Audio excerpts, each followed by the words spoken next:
बिस्मिल्लाहिर्रहमानिर्रहीम, अस्सलाम वालेकुम, गुड मॉर्निंग मुल्तान। कैसे हैं आप लोग? उम्मीद करती हूँ बिल्कुल ठीक ठाक होंगे और दुआ करते हैं आज का दिन आपका बहुत ही अच्छा गुजरे, हंसते हुए मुस्कुराते हुए अपनों के साथ गुजरे। नाज़रीन, आप देख रहे हैं रूही एट 10 और मैं हूँ आपकी होस्ट आसमा नौरीन। नाज़रीन, आज की सुबह में आपको खुश आमदीद कहते हैं और आपको पता है कि इस टाइम जो सूरत हाल है हमारे जनूबी पंजाब की, वो बहुत ज़्यादा ख़राब है। मौसम की अगर हम बात करें तो मौसम के हालात जो हैं इस टाइम, आपको पता है कि इस टाइम सवात की भी हालत जो है वो बहुत ज़्यादा ख़राब है। यकीन करें, कल से जो चीज़ें हम देख रहे हैं नज़र आ रही हैं, अभी तो बहुत सारी चीज़ें ऐसे हैं जो हम तक नहीं पहुंच पा रही, जो लोग वहाँ पर फेस कर रहे हैं और वो लोग उनकी तकलीफ़, उनका दुख शायद हम उस तरीके से महसूस नहीं कर सकते। कल वाला जो एक हादसा हुआ कि वहाँ पर कलाम में जो एक होटल है वो बिल्कुल ज़मीन बोस हो गया, और उसके साथ साथ जो एक बहुत ही अफसोसनाक वाक़या पेश आया कि 5 भाई जो हैं वो उस सैलाब में 5 घंटे तक वेट करते रहे कि कोई उनकी हेल्प करेगा, लेकिन कोई भी वहाँ पर उनकी हेल्प के लिए नहीं पहुँच सका और वो पाँचों के पाँचों जो है वो सैलाब में बह गए। 5 अफराद का जो है वो उनकी जानों का नुकसान हुआ और इसके साथ साथ बहुत सारी जानें गई, बहुत सारा नुकसान हो रहा है इस टाइम। अल्लाह रहम फरमाए। इस टाइम दुआ की बहुत ज़्यादा ज़रूरत है कि अल्लाह ताला हम सब पर रहम फरमाए, हम सब पर आसानियाँ करे जो इस टाइम मुश्किल हालात से हम गुजर रहे हैं।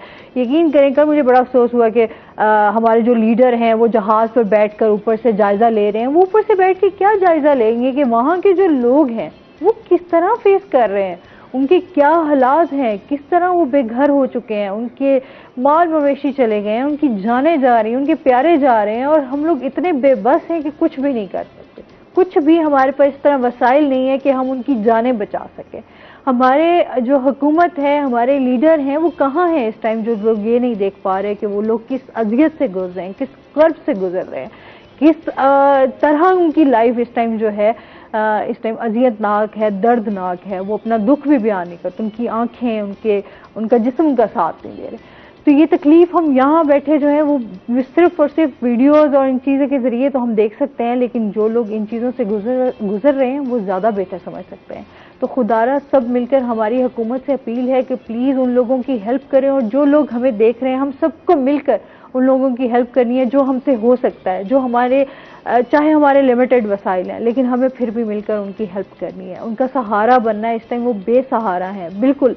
सिर्फ अल्लाह के अलावा वो जो है उनकी वो ये इसी आस पे बैठे हैं कि सिर्फ अल्लाह ही हम पर रहम कर सकता है। बाकी हम लोगों के जो इस टाइम मसाइल हैं, जो चीज़ें हैं, उसमें हमारी जो हुकूमत है वो बिल्कुल साथ नहीं दे रही। तो खुदारा उन लोगों की फरियाद को सुने। इसी के साथ इस मैसेज के साथ अपने प्रोग्राम का आगाज़ करते हैं। हमारे साथ कुछ गेस्ट मौजूद हैं, पहले उनका तारुफ करवा देती हूँ। आज हमारे साथ मौजूद हैं जी रुबीना राना, आज हमारे साथ मौजूद हैं जो कि एडवोकेट हाई कोर्ट हैं और साथ साथ सोशल एक्टिविस्ट भी हैं। अस्सलाम वालेकुम। कैसी हैं आप? ठीक ठाक हैं? वेलकम करते हैं अपने शो में आपको। आपका बहुत शुक्रिया, आपने मुझे इनवाइट। Thank you. और इसके साथ ही जो हमारी दूसरी गेस्ट हैं वो हैं जी सैयदा बुशरा, जो कि मेकअप आर्टिस्ट भी हैं और सोशल एक्टिविस्ट भी हैं। अस्सलाम वालेकुम। कैसी हैं आप? ठीक ठाक हैं बुशरा? अल्हम्दुलिल्लाह। वेलकम करते हैं अपने शो में आपको। Thank you.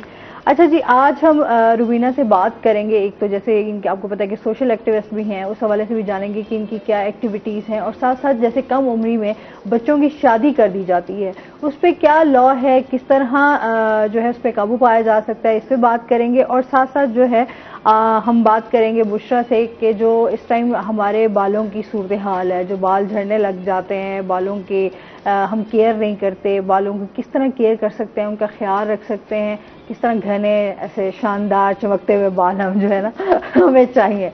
तो उस पर आज हम डिटेल से इनसे बात करेंगे। क्या हालचाल है रुबीना? ठीक ठाक हैं आप? अल्हम्दुलिल्लाह, अल्लाह का शुक्र। आप सुनाएंगे? अल्हम्दुलिल्लाह बिल्कुल ठीक ठाक। अच्छा, जिस तरह अभी हम बात कर रहे थे कि कम उम्र की जो शादियां की जाती हैं, उस हवाले से क्या लॉ है, उस पर कोई काम हो रहा है? हाँ जी, उसके हवाले से लॉ भी है, लेकिन ये है कि उस पर कुछ ऑर्गेनाइजेशन ने काम किया है, पाकिस्तान में शुरू किया है। हमारे जो रूरल एरियाज हैं उसमें ज़्यादा ये इम्प्लीमेंटेशन है इस पर, कम उम्र की शादी ना, लेकिन ये रिपोर्ट बड़े कम होते हैं। सही, रिपोर्ट बहुत कम होते हैं, लोग इसको बहुत कम, जहाँ शादियाँ होती हैं वहाँ पर कम पढ़े लिखे लोग हैं, वहाँ पर उनके फाइनेंशली जो है उनका इतना अच्छा नहीं होता। हाँ जी, फाइनेंशली होता है, तो वो कहते हैं जिससे कि हम बच्चों को पढ़ाएं लिखाएं, हम उनको इस एज तक लेके आएँ, तो छोटी उम्र में उनकी शादियाँ कर देते हैं। और उनकी ये होती है कि जी हमारे पास खर्चा नहीं है हमें पालने के लिए, ताकि ये जो हमारा बोझ है ये हल्का हो जाए। लेकिन ये जो छोटे बच्चों की शादी कर देते हैं, जो छोटी फीमेल्स की शादी कर देते हैं, वो उनके लिए बड़ी नुकसानदेह होती है। हाँ, बहुत कम उम्र की, 12 साल की, हाँ जी, 10 साल की, 12 साल की हैं। बच्चियां वो होती हैं, उनको अभी इस चीज का पता ही नहीं है कि शादी होती क्या है। बिल्कुल ऐसे। और छोटे छोटे बच्चे उनके पास होते हैं, तो उसके लिए लॉ भी है, एक एक्ट भी उसके लिए बना हुआ है, लेकिन उसके एक्ट को इम्प्लीमेंटेशन की जरूरत है। जब तक आप उसको रिपोर्ट नहीं करेंगे, जब तक आप उसको बताएंगे नहीं, तो वो मुश्किल है कि उस पर कोई काम हो सके। मुख्तलिफ ऑर्गेनाइजेशन ने काम किया है, बल्कि लास्ट ईयर हमारा एक बहुत बड़ा सेमिनार हुआ लाहौर में इस पे, पूरा कम उम्र की शादी पे। उसमें गवर्नमेंट ऑफिशियल्स को भी बुलाया गया जो चाइल्ड पे प्रोटेक्शन पे काम कर रहे हैं, फीमेल्स के राइट्स पे काम कर रही हैं ऑर्गेनाइजेशन पूरे पाकिस्तान में, ऑल ओवर द पाकिस्तान। लेकिन उसका जो लुबे लबाब था ये यही था कि जब तक हम इसको रिपोर्ट नहीं करेंगे, जब तक हम बताएंगे नहीं कि फलां जगह पर ये चीज़ हो रही है, और अगर आप देख रहे हैं, आपने देखा है कहीं कि किसी की ज़बरदस्ती शादी कर दी गई है, तो आप उसको फौरन बताएं ताकि इस चीज़ को रोका जा सके। लेकिन वही आप वाली बात होगी कि बहुत सारे इश्यूज हैं हमारे, बहुत सारे हम ऐसे इलाकों में जाएं फाइनेंशियली। अच्छा, फिर लोग ये होते हैं, कहते हैं कि अच्छा जी अगर बच्चियां हम पढ़ाएंगे लिखाएंगे, हमने कौन सा इनसे नौकरियां करवानी है। बहुत सारी जगहों पे अभी भी हम देखते हैं खवातीन को आगे बढ़ने नहीं दिया जाता। तो उनका ये होता है कि ठीक है बस घर संभाले, बच्चे संभालें, यही इनकी लाइफ है, इससे आगे इन्होंने करना तो यही है ना। बिल्कुल। अब जिस तरह हमारी आगे हमारा दौर चल रहा है, मेरे ख्याल से एक फीमेल के लिए जरूरी है कि वो पढ़ी लिखी हो। एक पढ़ी लिखी माँ जो है वो एक पूरा अच्छा पढ़ा लिखा माशरा डेवलप करती है। माँ पढ़ी लिखी होगी तो बच्चे भी आगे डेफिनेटली उसकी भी वही सोच होगी कि मैंने अपने बच्चों को अच्छी साइड पे लेके जाना है, चाहे बेटी हो या बेटा हो। पढ़ी लिखी माँ हमेशा बेटी के लिए। अच्छा, फिर आप कम उम्र में शादी करते तो एक तो खुद बेचारी जो बच्ची है उसका बचपना जो है वो खत्म हो जाता है। अच्छा, फिर क्योंकि अभी उसका माइंड इस तरह मैच्योर वो नहीं होती, तो बच्चों की तरबियत किस तरीके से करें? बिल्कुल, वो भी आपके लिए एक मसला है। हाँ जी। तो और मेजोरिटी जगह पर ऐसा देखने में आया है कि फीमेल 12 साल की 13 साल की है तो आगे से जो मेल है वो कोई 40 प्लस में है, कोई 50 प्लस में है। हाँ जी। तो वो कैसे आप एक 12 साल के 13 साल के बच्चे का ज़हन एक 50 साल के बंदे से वो मैच कर सकते हैं, तो वो फिर प्रॉब्लम्स होती हैं।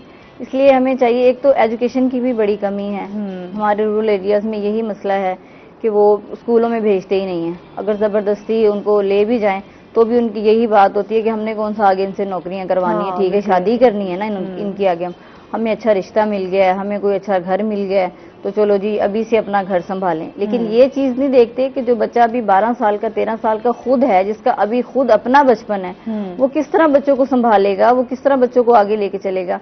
और मेजोरिटी यही होता है, या तो उनकी आपस में डाइवोर्स वगैरह हो जाती है, और या अगर होती है तो वो बच्ची बेचारी जो है उसको पता ही नहीं होता कि मैंने क्या करना है, फैमिली को किस तरह लेके चलना है, अपने बच्चों को किस तरह लेके चलना है, बाहर के मामलात किस तरह देखने हैं। बिल्कुल। तो उसकी अपनी जिंदगी बेचारी की बर्बाद हो जाती है।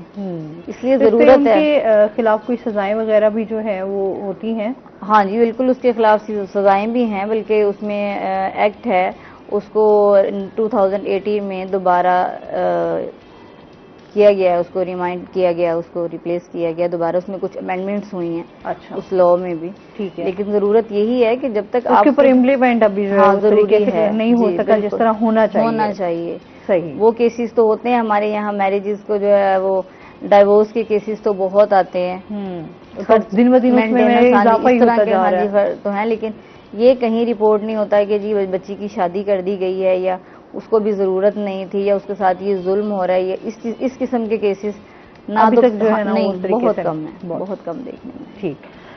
अच्छा, बुशरा से भी जानते हैं। बुशरा, क्या एक्टिविटीज हो रही हैं आजकल, क्या हो रहा है आजकल? जो है ये फ्लड का जो है सारा, इस पर हम लोग काम कर रहे हैं, मेरे साथ मेरी टीम है, उस पर हम लोग फंड रेजिंग कर रहे हैं। और फिर मतलब जैसे अभी इन्होंने फीमेल की बात की, तो है तो एक टॉपिक ऐसा, देखें ज़रूरियात ज़िंदगी के साथ इंसान को खाने पीने के साथ फीमेल्स को और बहुत सी चीज़ों की ज़रूरत होती है।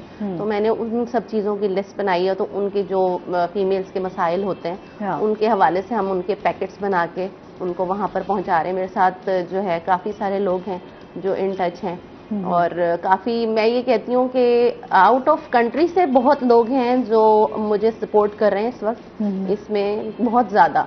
और मुझे इस चीज़ की बहुत खुशी हुई कि हमारे पाकिस्तान में जैसे हम बात करते हैं कि जितने भी हमारे पॉलिटिशियंस हैं कि इतना इतना पैसा लगाते हैं अपने इस पर जो भी इलेक्शंस होते हैं या ये है वो है उस पर, लेकिन इस चीज के लिए कोई आगे नहीं आ रहा उस तरह जैसे आना चाहिए। और फिर जैसे कुछ लोग ऐसे थे, कुछ मेरे डोनर्स थे जिनसे मैंने बात की तो उन्होंने विद इन 5 मिनट जो है ना डोनेशंस की। अच्छा। इन पर हम लोग कि आप जल्दी से जल्दी इस चीज पर काम करें। जाहिर सी बात है कि इस वक्त बिल्कुल कोई मदद इस तरह उस तरह उन तक नहीं पहुंच पा रही। हम लोग बात बहुत ज्यादा करते हैं, बातें, बहुत सारे सोशल एक्टिविस्ट हैं जो इस वक्त इस चीज के लिए एक्टिव हैं। बल्कि एक कल ही मैं स्टेटस देख रही थी, मेरे बहुत अच्छे जानने वाले हैं, उन्होंने अपनी ही प्लेस पर इस सब चीज़ों को अरेंज किया मुल्तान में कि जिन लोगों को रिहाइश की ज़रूरत है, जो लोग आना चाहते हैं वो हमारे पास आके यहाँ रह सकते हैं, हमारे पास जगह है, खाना है, हम लोग सब चीज़ें इस तरह से अरेंज कर रहे हैं। तो हम लोग इंसानियत के लिए, बेशक हम बाय प्रोफेशन कुछ भी हैं, लेकिन जब हम इंसानियत के लिए कोई काम करते हैं तो अल्लाह ताला की तरफ से उसमें जरूर मदद आती है। और कोरोना के बाद जो ये अब ये सिचुएशन आई है कि अल्लाह ताला जो है ना बहुत ही नाराज है पाकिस्तानियों से कि पहले कोरोना में पाकिस्तान में इतना ज्यादा नुकसान हुआ में, बारिशें इस दफा बहुत ज्यादा और इस टाइम हम लोग जो फेस कर रहे हैं उससे पहले कई और मुल्कों में भी जो है ये चीजें फेस कर चुके हैं, अभी कर रहे हैं हम लोग। तो अभी मैं ये सोच रही थी कल कि ये जो अभी हालात हुए हैं, यकीन करें इसको भी अभी स्टेबल होने में बड़ा टाइम लग जाएगा। तो इतना बड़ा लॉस हुआ है, सालों लग और अभी हो रहा है लोगों की। आप देखें ना, कारोबार, जान माल, जैसे अभी मैंने स्टार्टिंग में बात की थी कि बहुत सारी चीजें उनका बहुत बड़ा लॉस हुआ है। हम लोग उस शायद तकलीफ को नहीं पहुंच पाते। अब मैं कल जब आ रही थी, मतलब हम रोड्स पे देखते हैं गाड़ियां जा रही हैं, लोग जा रहे हैं, हम खुद भी जा रहे हैं, तो हम ये सोचते हैं कि जिसके साथ हम जो टीवी पे देख रहे हैं, सोशल मीडिया पर देख रहे हैं, जिनके साथ हो रहा है सिर्फ उन्हीं के साथ हो रहा है, बाकी सब लोग अपनी जिंदगी में मसरूफ हैं। अगर हर बंदा अपने हिस्से का काम करेगा तो मेरा ख्याल है वैसे भी गरीब नहीं रहेंगे, लोगों के साथ जुल्म और ज्यादती नहीं होगी। जैसे अभी मैम ने बात की इसी टॉपिक पे कि जी इस तरह से ये जुल्म और ज्यादती है, और फिर अल्लाह ताला ने किसी तरह तो लोगों को समझाना है ना, अपना आप दिखाना है कि आप लोग जुल्म कर रहे हैं, तो अल्लाह ताला फिर कहते हैं कि जब अगर किसी एक के गुनाह की सजा मिलती है तो फिर सबको कुछ चीजें हम लोग जो है एक बहैसियत मैं क्या समझता हूँ कि हम मुसलमान हैं, तो मुसलमान होने के नाते इस समय हमें जो जरूरत है वो ये है कि हमें एक प्लेटफॉर्म पे मुत्तहिद होने की जरूरत है, इकट्ठा होने की जरूरत है, एक दूसरे की मदद करने की जरूरत है, इस जो मुश्किल एक वक्त है इस टाइम। अच्छा, इसके साथ साथ ये तो आपकी सोशल एक्टिविटीज जारी हैं कि आप अपने तौर पे जो कर सकती हैं वो आप कर रही हैं, ठीक है। साथ साथ हम ये भी जानना चाहेंगे, जैसे अभी मौसम जो है वो काफी चेंज हो रहा है, उसके हवाले से भी जानना चाहूंगी कि इस टाइम जो हमारे बालों की वजह से जो बाल बहुत झड़ रहे हैं, बाल बहुत गिर रहे हैं, खराब हो रहे हैं, उसकी क्या रीजन है? मौसम की वजह से है या हम उस तरीके से प्रॉपर केयर नहीं कर रहे? सबसे ज्यादा डिपेंड हर चीज, हमारी स्किन है, हमारे हेयर्स हैं, कुछ भी हमारा जो एनवायरनमेंट होता है ना वो बड़ा डिपेंड कर रहा होता है। हमारी डेली रूटीन्स, अब हमारी डेली रूटीन्स होती हैं कि हमने डेली शैम्पू करना है या कंडीशनर करना है या 1 डे के बाद करना है। वैसे तो बेसिकली जो हमारे हेयर्स हैं वो बहुत ज़्यादा सेंसिटिव ही होते हैं ना, तो हमें ज़्यादा ज़रूरत होती है कि हम इनमें ऑयलिंग करें। अगर आप मॉर्निंग में वॉश करते हैं तो आप डेली जो है ना नाइट में ऑयलिंग लाजमी कर लें, क्योंकि हमारी जो स्कैल्प होती है जब वो ड्राई हो जाती है शैम्पू यूज़ करने के बाद या कंडीशनर करने के बाद, हमारे हेयर्स की जो क्वालिटी होती है वो बिल्कुल बारीक हो जाते हैं, क्योंकि हमें नहीं पता ना किन केमिकल्स से बने हुए शैम्पू में केमिकल्स हैं, कंडीशनर में केमिकल्स हैं, यानी कि हम लोग जो है ना नेचर से बहुत ज्यादा दूर हो गए। बिल्कुल, जब हम लोग नेचर से दूर हो गए तो डेफिनेटली वो चीज हमारे बालों पर इफेक्ट तो करेगी ना। तो जरूरी है, हम ट्रांसफॉर्मेशन के चक्कर में जो ना बालों के ऊपर बड़ा जुल्म करते हैं, यकीन करें। मैं कल नानी अम्मा मेरे घर आई हुई तो वो ये कह रही थी, कहती हम लोगों के जमाने में ना ये शैम्पू वगैरह ये कुछ नहीं होते, ये अभी तुम लोगों के बच्चियों के जो है ना ये आप लोग उसमें, हम लोग तो यकीन करो कि हम लोग दूध से दही से अपने बालों को जो है वो वॉश करते थे, मुल्तानी मिट्टी हो गई, स्पेशली भी होते थे। हाँ जी बिल्कुल, वो कहते थे बकरी के जो दूध था हम उसके साथ बालों को वॉश करते थे, और इतने लंबे लंबे हमारे घने घने बाल होते थे। तुम लोगों के क्या बाल है? और अब जब हम चीजें परचेज करते हैं तो हम उस पर देख रहे होते हैं इसमें गोट मिल्क है, हाँ, इसमें ये है, बटर है, ये है। और अभी तक आज भी कहती हैं कि आज तक देखो, आज तक माशाल्लाह मेरी नानी की स्किन ना बड़ी अच्छी हुई, कहती है आज तक मेरे चेहरे पे ना दाना नहीं निकला। तो तुम लोगों को पता नहीं क्या, तुम लोग बच्चियों के आजकल के बड़े मसाइल हैं। असल में हम लोगों की डाइट भी तो वो नहीं है, हाँ, हम लोग अब मैं कहती हूँ वक्त के साथ साथ बहुत सारी चीजें चेंज हो गई हैं। जंक फूड खाते हैं, मल्टीविटामिन नहीं लेते और फ्रूट्स नहीं खाते, जूस नहीं पीते, जो हमें बेसिकली जो इंटेक हमारा होना चाहिए वो इंटेक नहीं है हमारा, नहीं है, हाँ। और यही डिपेंड कर रहा होता है हमारी हेयर्स और स्किन पर। मैंने खुद डेफिनेटली मेरे हेयर्स भी डाई हैं और एक फैशन, हर एक इंसान को बड़ा अच्छा लगता है कि हमारी पर्सनैलिटी एनहांस हो जाती है, अपने आप को ग्रूम करने के लिए, तो आप बहुत सारी चीजें कर रहे होते हो। तो फिर उसके बाद मैंने अपनी रूटीन चेंज की खुद, क्योंकि आप ये देख लें कि बेशक मैं एक मेकअप आर्टिस्ट हूँ या ब्यूटिशियन हूँ या कहते हैं हम ग्रूमिंग के कोर्सेज करवाते हैं, लेकिन उसमें सबसे ज्यादा जरूरी है कि आप नेचुरल चीजें यूज करें हेयर्स पर। तो आप आपके किचन से ही आपको ऐसी चीजें मिल जाती हैं जिनके आप मास्क लगा सकते हैं हेयर्स पे। जिस तरह से हम लोग डाई करवाते हैं या हमें चाहिए हम कैरेटिन, आप मायोनीज लगा लें बालों में, आप ऑयलिंग नहीं करते, आप मायोनीज लगाएं, उसके बाद आप अपने बाल वॉश करेंगे तो आपको बहुत अच्छे रिजल्ट्स मिलेंगे। अच्छा, मायोनीज से कैसे? मैं आज तक वैसे ये सोचती हूँ मायोनीज के साथ बालों को किस तरीके से मॉइस्चराइज। क्योंकि एक तो मायोनीज में एग होता है, आपको पता है, एग योक से और ऑयल से बनती है मायोनीज। तो देखें, अब जो एग योक है, आप कभी भी किसी से जो देसी मेडिसिन जो सेल करते हैं वो काफी ज्यादा एक्सपेंसिव होता है एग योक का ऑयल, बहुत ज्यादा। अगर आप सिर्फ मायोनीज में सारी चीजें मिक्स होती हैं, अगर आप नहीं वो जैसे, क्योंकि ये होता है ना कि बंदा अंडा लगाए और उसमें ऑयल मिक्स करे, वो ये दही तेल और अंडा लगाए, तो वो एक मास्क ये सबको ही पता होता है कि दही तेल और अंडा ना बालों को नरिश करता है। मोस्टली घरों में जो है लोग इसको मैं एक इसी में बता रही हूँ कि जी आप मायोनीज निकालें और अपने बालों पर लगा लें, जस्ट मायोनीज जस्ट। अच्छा, उसे यहाँ से आप स्कैल्प से भी लगाएंगे, आप पूरे हेयर्स पे लगा लें और उसको तकरीबन 1 घंटा छोड़ दें।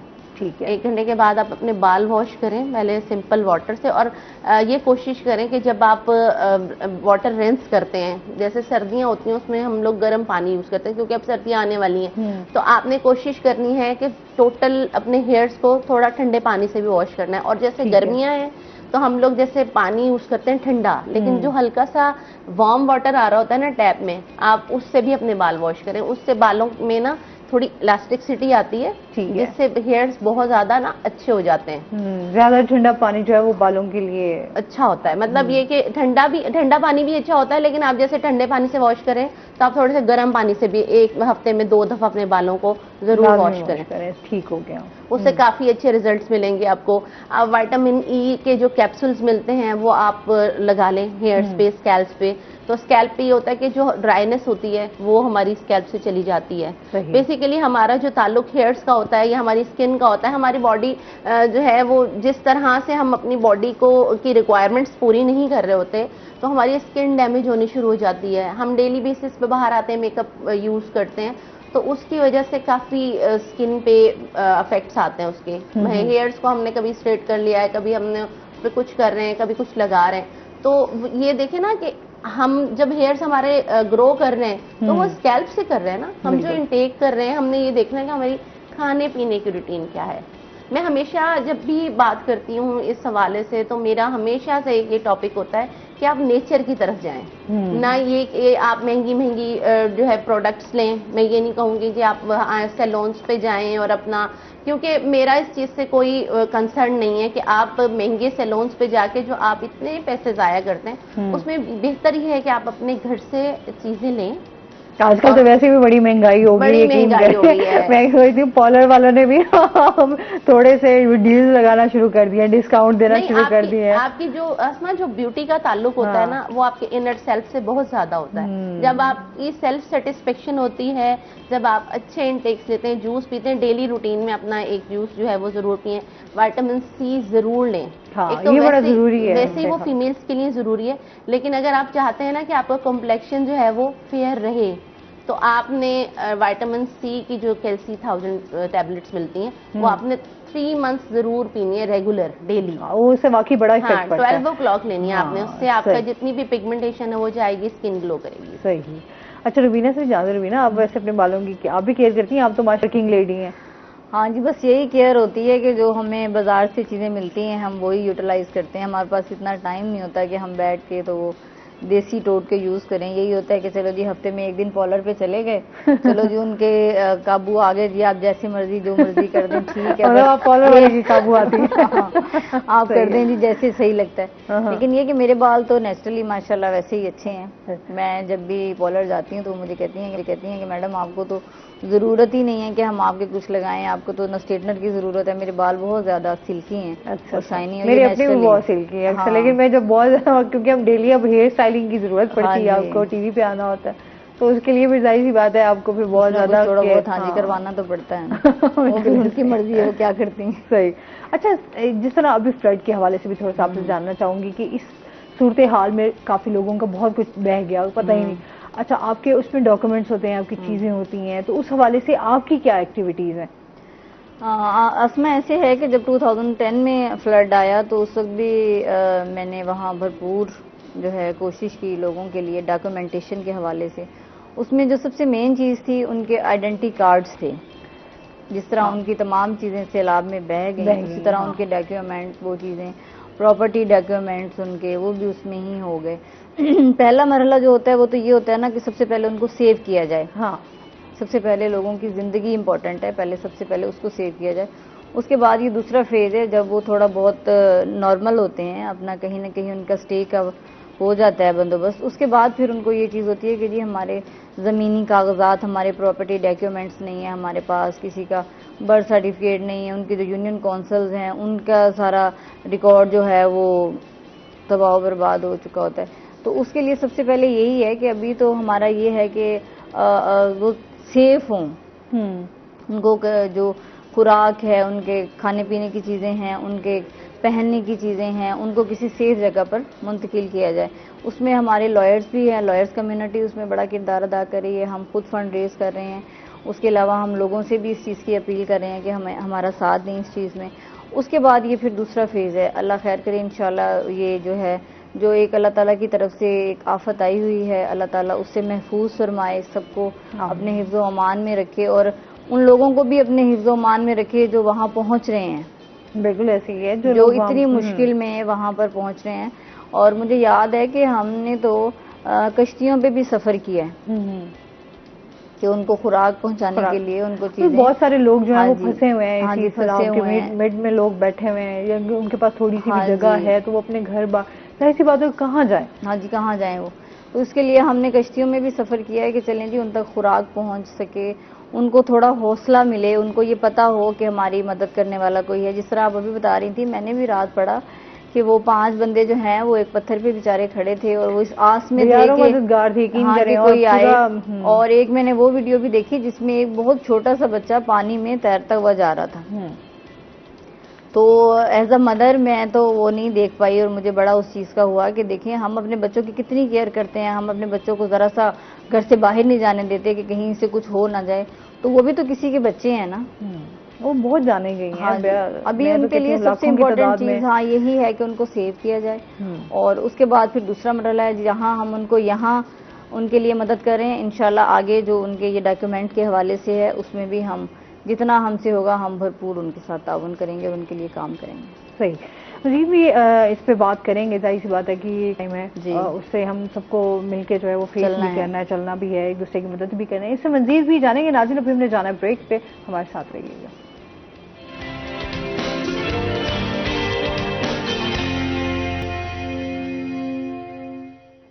वेलकम बैक नाज़रीन, रोही 10 में आपको खुश आमदीद कहते हैं। अच्छा, जिस तरह अभी आप वहाँ पर ख़वातीन के मसाइल के हवाले से भी बात करना चाहूँगी रुबीना। जिस तरह हम देख रहे हैं कि हम लोगों के ना ख़वातीन के बहुत ज़्यादा मसाइल हैं हर वक्त में, उसमें आप क्या देखती हैं, कौन सा ज़्यादा मसाइल का सामना करना पड़ रहा है? ख़वातीन को तो मेरा ख्याल है हर जगह पर ही जहाँ पर वो कहीं काम शाम कर रही हैं उनको मसले मसाइल फेस करने पड़ते हैं। चाहे वो बैंक में जॉब कर रही हैं, चाहे वो कोर्ट में काम कर रही हैं, चाहे वो किसी ऑफिस में काम कर रही हैं। तो मसाइल ज़्यादा यही होते हैं कि हमें मेल्स की तरफ से ज़्यादा मसाइल आते हैं। अब हमारा यहाँ डिस्ट्रिक्ट कोर्ट में इलेक्शंस हो रहे हैं, हर साल होते हैं। तो उसमें जो है नुमाइंदगी ज्यादा मेल को दी जाती है। एक जहन बन गया हमारा, जो हमारी मेल डोमेन सोसाइटी है, कि जी फीमेल्स के लिए बस सिर्फ ये सीट है, बाकी सीट पे जो है एक दो दफा फीमेल ने कोशिश भी की आने की, लेकिन उनको नहीं आने दिया गया। तो ये सबसे बड़ा मसला है। देखिए हमारी फीमेल्स मर्दों के शाना बशाना काम कर रही हैं। आप देखें, अगर एक हमारा मेल लॉयर सुबह 8 से 5 बजे तक काम करता है, तो हमारी फीमेल भी उसी टाइमिंग में सारा काम करती है, और उनकी मेहनत ज्यादा होती है क्योंकि वो घर भी साथ साथ चला रही होती है। बिल्कुल ऐसे ही है। तो ये हमारा फीमेल्स को भी नुमाइंदगी भी देनी चाहिए और उनको इतनी इम्पोर्टेंस भी देनी चाहिए। जिस तरह असेंबली में उन्होंने फीमेल्स का कोटा रखा हुआ है हमारे हर जगह पर, फिर ये इलेक्शन जो हमारे हुए हैं, ये लोकल जो यहाँ के हैं लोकल हो रहे हैं, लोकल बॉडीज में काउंसलर्स में रखा जा रहा है फीमेल्स को। तो जिस तरह मेल काम करते हैं, फीमेल उससे ज्यादा मेहनत से और लगन से काम करती हैं, इसलिए ये मसले हैं। इस बात से मैं एग्री करूंगी। हाँ जी। और उनको अवार्ड नहीं दिया जाता। अब हमारे पास क्लाइंट्स आते हैं तो उनकी कोशिश होती है कि जी हम फीमेल अगर बैठी है साथ, तो उनकी कोशिश यही होती है कि जो मेल बंदा बैठा हुआ है ना, हम उसको अपना केस दें, हम इसके साथ डिस्कस कर लें। हालांकि जो फीमेल्स होती हैं वो ज्यादा तैयारी से, ज्यादा मेहनत से उस केस को लेकर आगे चलती हैं। हाँ जी। लेकिन उनका हमारा माइंड सेट बन गया है कि जी मेल जो हैं वो ज्यादा काबिल हैं या मेल्स की ज्यादा सुनी जाती है, इसलिए उन्होंने केस जो है वो हैंड ओवर ज्यादा मेल्स को करने होते हैं। और females as a junior, mostly females as a junior बैठी होती हैं, काम कर रही होती हैं, किसी न किसी के साथ ऐड होती हैं। तो ये सबसे बड़ा मसला है हमारे लिए। इस चीज को देखना चाहिए। फीमेल की अपनी एक पर्सनैलिटी है, मेहनती हैं, वो भी उतना ही पढ़ के आती हैं, उनके पास भी उतनी ही नॉलेज होती है, तो उनको भी इतना, हाँ जी, चाहे वो हमारे क्या कहते हैं, ये हमारा जो मुल्तान का थोड़ा सा एरिया है उसमें ये प्रॉब्लम्स हैं कि फीमेल को ये प्रॉब्लम फेस करनी पड़ती हैं कि जब वो एज अ जूनियर यहाँ आती हैं तो उन्हें किसी न किसी को ज्वाइन करना पड़ता है, और उसके बाद फिर वो साल हर साल कोशिश यही होती है कि उनके साथ ही चलती रहें। इसलिए उनको भी उतना ही राइट मिलने चाहिए जो मेल को दिए जाते हैं। हर जगह ना मेल फीमेल को ना मेल पर डिपेंड करना पड़ रहा है हर सेक्टर में, क्योंकि मैं भी एक जॉबियन ही हूँ, तो मैं भी बहुत सारे, मैं कहती हूँ मेल्स की वजह से फीमेल्स जो है ना हर जगह सफर कर रही हैं। आपको मतलब हमारा जो माशरा है ना, सिर्फ मुल्तान का नहीं, मैं पूरे पाकिस्तान की बात करूंगी। अभी जो दूसरे सिटीज हैं, इस्लामाबाद है या लाहौर है, उसमें फिर भी थोड़ा सा चेंज आ गया है, लेकिन हमारा जो मुल्तान है वो अभी भी थोड़ा बैकवर्ड है, सॉरी टू से, कि वो जो है वाकई आप फीमेल को किसी और ही नजर से देखा जाता है। आप किसी भी सेक्टर में इसके लिए हमारा जो माशरा है, उसके जो मेल है ना, उनके माइंड सेट को थोड़ा सा अप करने की बड़ी, क्योंकि ओवरऑल अगर अब हम सिर्फ एक मुल्तान को नहीं हम हेट कर सकते ना, जाहिर सी बात है बहुत अभी हम तक ये तो कह सकते हैं कि अभी यहाँ पे डेवलपमेंट हो रही है, काम हो रहा है अभी, उस पर बहुत ज्यादा चीजें, लेकिन हम ये नहीं कह सकते क्योंकि अब हम अगर लाहौर और कराची भी जाए ना, तो वहाँ की खवातीन से अगर उनके मसाइल पूछे ना, तो वो भी बयान कर देंगे और होते हैं। अच्छा, सिर्फ पाकिस्तान में नहीं, मैंने तो एक्सपोजर विजिट्स किए हैं लॉयर्स के हवाले से, कोर्ट्स के हवाले से। मैं नेपाल भी गई हूँ, मैं श्रीलंका भी गई हूँ, उनकी कोर्ट्स में मैंने काम किया है, उनका काम होते मैंने देखा है। लेकिन सेम सिनेरियो वहाँ पर भी है, फीमेल्स को इस तरह के मसाइल वहाँ पर भी हैं। हमारे मसाइल खवातीन के हर जगह है ये तो हम कह नहीं सकते कि जहाँ खवातीन हो वहाँ मसाइल ना हो, ये तो ऐसा हो नहीं सकता। अच्छा, आप मर्द हजरात की बात करेंगे तो वो फिर मर्द हजरात अपने मसाइल लेकर मसाइल तो ये हमेशा है कि जब आप मसाइलों में बात करेंगे, वो खाली पर आप एक बंदे की बात नहीं कर सकते, वो फिर ओवरऑल सबकी बात आ जाती है। लेकिन हमारी मुल्तान डिस्ट्रिक्ट कोर्ट्स में अब काफी इम्प्रूवमेंट हुई है माशाल्लाह। यहाँ पर मैं खुद भी इस साल इलेक्शन कंटेस्ट कर रही हूँ as a joint secretary Multan district bar में, तो यहाँ पर काफी इम्प्रूवमेंट हुई है माशाल्लाह। पहले बड़ी कम फीमेल्स आती थी इस साइड पे, इलेक्शन वाली साइड पे, लेकिन इस दफा जो हमारी कैबिनेट आ रही है उसमें मोस्टली फीमेल्स हैं। चाहे वो एक अच्छी बात है कि खवातीन के लिए है, चाहे वो वाइस प्रेसिडेंट के लिए हैं, तो फीमेल इस दफा भरपूर जो है वो अंदाज से सामने आ रही है। चले, ये एक अच्छी बात, ये भी हमारे मेल्स की मेहरबानी है कि चले उन्होंने इतना उनको दिया है, रिस्पेक्ट दी है, ऑनर दी है, तो ये इम्प्रूवमेंट हो रही है। और इंशाल्लाह जैसे जैसे लोग फीमेल्स इस फील्ड में आती जा रही हैं, पहले कम होती थी, अब माशाल्लाह तकरीबन आपको नजर आती हैं फीमेल्स, हर सीट पे आपको फीमेल नजर आती हैं, हर कोर्ट में आपको जजेस नजर आ रही होती हैं। सही, तो अब काफी इम्प्रूवमेंट हो रही है हमारे इस डिपार्टमेंट में। चले, एक अच्छी बात है जो मैं समझती हूँ जब जो नए आने वाले, हाँ जी, जो नए आने वाले उनके लिए एक अच्छा मैसेज है कि जिस तरह खवातीन थोड़ा सा घबराती हैं इस पेशे में आने के लिए कि उनको बहुत ज्यादा मसाइल का सामना करना पड़ता है, तो वो ये है कि उनके लिए एक अच्छी अपॉर्चुनिटी है कि वो आगे आ सकती हैं। और वो कहते हैं ना, खवातीन अब कहीं भी उसमें ना वो मर्द के शाना बशाना ही काम कर रही हैं, ये नहीं कह सकते कि अब वो बिल्कुल पीछे हैं, बल्कि मैं हमें बहुत सारी जगहों पे तो खवातीन बहुत आगे हैं। बिल्कुल ऐसे ही पॉलिटिक्स में आप देख लें माशाल्लाह हर हाँ जी हर शोबे में फीमेल्स बैठी हैं, जो है वो MPs, मिनिस्टर्स, लेकिन उनमें भी वो मसाइल तो फेस कर ही रहे होंगे। हाँ जी बिल्कुल, इसी तरह ये तो चीजें हैं, फिर वक्त के साथ साथ आपने जहाँ पे काम करना है वो आपको मसाइल तो फिर आएंगे, फेस भी करने पड़ते हैं। बस ये बात ये है कि आपको कभी हिम्मत नहीं हारनी चाहिए, जो हमेशा इंसान के माइंड में ये बात है। अच्छा विशा, जिस तरह अभी हम बालों की जैसे आजकल केराटिन हो गए, अच्छा आपके बहुत सारे ट्रीटमेंट्स हैं जो मेरे ख्याल में आप बालों से रिलेटेड आ चुके हैं, क्या वो बालों के लिए फायदेमंद है या नहीं? अच्छा, जैसे केराटिन ट्रीटमेंट है, बालों एक्सटेंसो है, अच्छा आपने को नहीं कह सकती, लेकिन जो केराटिन ट्रीटमेंट है वो बहुत अच्छा है, क्योंकि मेरे अपने हेयर्स जो है वो ट्रीटेड हेयर्स हैं डेफिनेटली, कि काफी बार मतलब डाई डाई डाई ये रहता है, तो इसके लिए मैंने 3 बार केराटिन करवाया है 3-4 सालों में। अच्छा, उसके बाद बहुत बेस्ट रिजल्ट्स आते हैं, क्योंकि हम जब अपने बालों पर डाई लेते हैं तो उसके बाद हमारा बाल डैमेज हो जाता है। हाँ, उसमें काफी आपका जिस तरह का आप कलर चाह रहे होते हैं उसके लिए भी तो आपको बहुत ज्यादा कट डाउन करना पड़ता है। फिर आपने हेयर्स पे कलर अप्लाई कर लिया, केमिकल लग गया, आपका हेयर डेड है, क्योंकि आपने उसके जो नेचुरल सेल्स थे वो तो निकाल दिए उसमें से। हाँ। फिर वही सेल्स, क्योंकि हमारे जो हेयर्स हैं वो प्रोटीन और केराटिन से बने हैं। प्रोटीन बेसिकली, केराटिन भी एक प्रोटीन सेल ही है। तो जब हमारी जो जैसे हमें खाने की जरूरत है, इस तरह हमारे बालों को भी खुराक की जरूरत है। आपने ये देखा होगा कि जब हम किसी भी एक नेचुरली बताने की कोशिश कर रही हूँ, थोड़ा सा एक मिसाल दूंगी कि जब हम कोई प्लांट उगाते हैं, हम उसमें वो डालते हैं ना सीड्स, और पानी डालते हैं। जब हम पानी डालना छोड़ देते हैं तो प्लांट नीचे से तो नहीं सूखता, ऊपर से सूख जाता है ना, ऊपर से खराब हो जाता है। या हम उसमें पानी की जगह कुछ और डाल दें तो जो उसके लीव्स होते हैं वो खराब होने शुरू हो जाते हैं। यही चीज सेम एज इट इज हमारे हेयर्स के साथ है। आप प्लांट को जितना कट करते हैं उसके उतने अच्छे जो है वो लीव्स निकलते हैं और उतना अच्छा वो ग्रो करता है। इसी तरह हमें हमारे हेयर्स को ट्रीटमेंट्स की जरूरत है।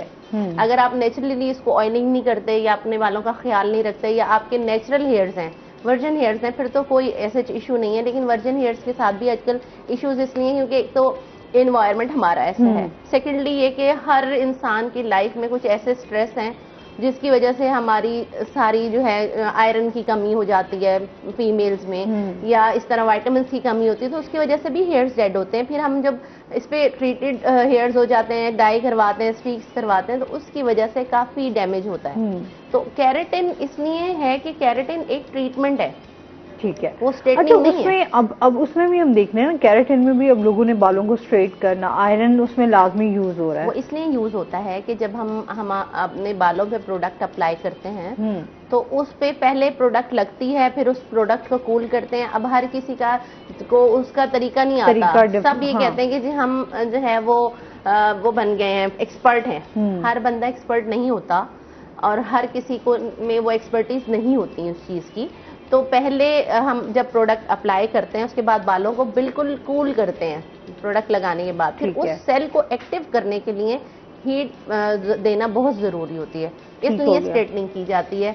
फिर बात लोग ये होता है, आप देखिए ना, हमें हर एक के माइंड सेट के साथ चलना है। फीमेल के माइंड सेट को कंट्रोल करना बहुत मुश्किल होता है, ये फीमेल के लिए भी बहुत मुश्किल होता है।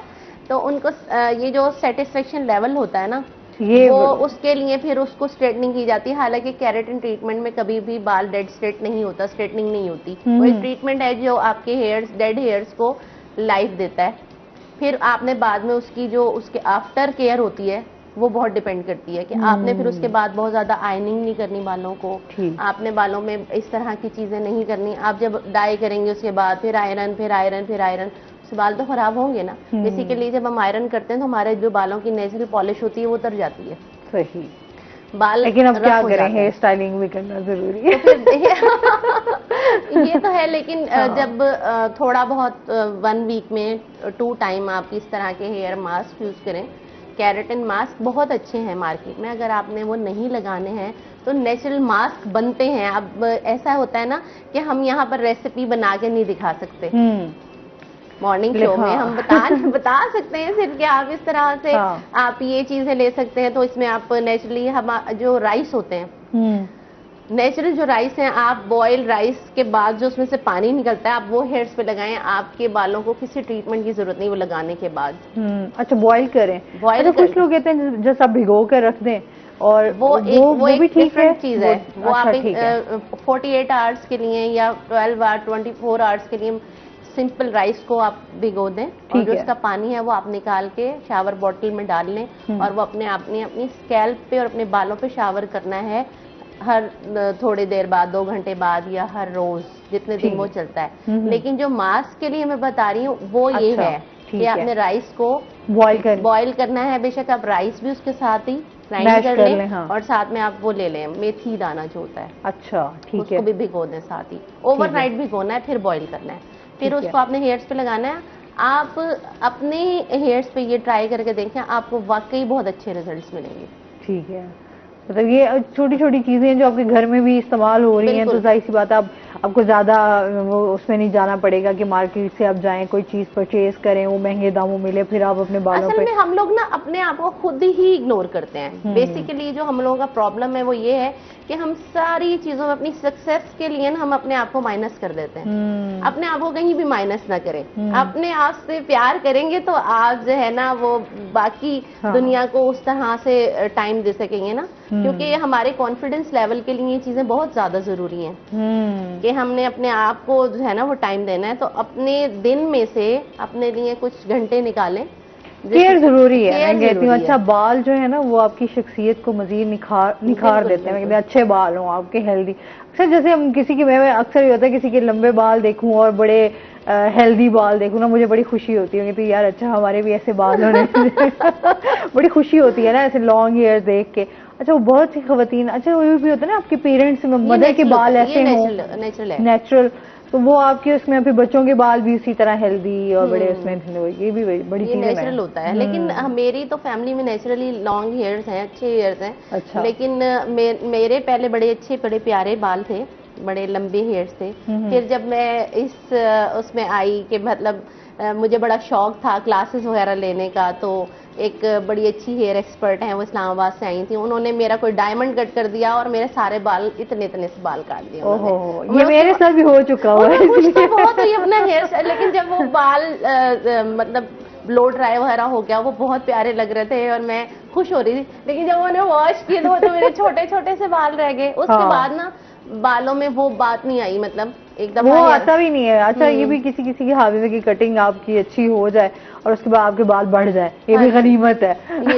मेरी इसी तरह एक लॉन्ग हेयर से मैं शॉर्ट कर उसमें आई तो वो तो बस उसके बाद जो है फिर बाल नहीं उस तरीके से बढ़ सके और उस तरीके से ग्रो नहीं कर सके। फिर सेकेंडली आपका फिर एक आपका डिफरेंट उसमें है कि हमारा डेली का काम भी ऐसा है जिसकी वजह से बाल जो है वो बहुत ज्यादा डैमेज होते हैं, तो ऑयलिंग करना बहुत जरूरी है। अरे ये है, हम लोग ऑयलिंग से बड़े भागते हैं। वैसे आजकल जिस तरह भी रूटीन भी चल रही है ना, ऑयलिंग नहीं हम करते, ऑयलिंग नहीं करते, क्योंकि देखे ना हम किसी भी कोई भी चीज है, आप ये कह रही थी ना कि आपकी शख्सियत जो है वो बाल निखारते नहीं। आपने परफेक्ट आप अगर आपकी स्किन खराब होगी, बाल अच्छे होंगे तो भी, अगर आपका वो तो ओवरऑल आपने अपना ख्याल वो तो ख्याल रखना बड़ा जरूरी है। लेकिन आपने स्किन का भी ख्याल रखना। अच्छा, मुझे किसी भी मतलब हमारी एक गैदरिंग होती है, एक सोशल सर्कल काफी मेरा अच्छा है माशाल्लाह, तो मैं कहीं भी गैदरिंग में बैठती हूँ ना, कोई भी मुझे ऐसा बंदा मिलता है ना जिसका कॉन्फिडेंस थोड़ा सा लो होता है या थोड़ा सा कुछ किसी भी लेवल से, मैं इतने मशवरे देती हूँ और मैं सारी चीजें बताने स्टार्ट कर देती हूँ। मेरा दिल चाहता है कि जितनी भी फीमेल्स हैं उन सबको ना ग्रूमिंग की बहुत जरूरत है, कॉन्फिडेंस की बहुत जरूरत है ना। मतलब एक चीज ना हमारे अंदर ये नेचुरल आती है। मैं एज अ प्रोफेशन अपने आप को सोशल एक्टिविस्ट नहीं कहती, क्योंकि जब से मैंने मतलब मैं बड़ी हुई ना, मेरे माइंड में एक चीज यही थी कि सारी गर्ल्स को ना ऐसा ही होना चाहिए, मतलब प्यारा लगना चाहिए और स्ट्रांग होना चाहिए। फिर मेरी ना बहस होती थी, जैसे बॉयज हैं, कजन्स हैं, उनसे ना मैं कहती थी ये लड़कियां कभी भी लड़कों से कम नहीं होती। एक लड़की के अंदर ना सारी क्वालिटीज होनी चाहिए, तो क्योंकि वो कभी भी मेल में बैठ के अपने आप को ये फील ना करे कि हम इनसे इंटरेक्शन नहीं कर सकते, बात नहीं कर सकते, या हमारा कॉन्फिडेंस लेवल वो नहीं है या इस तरह।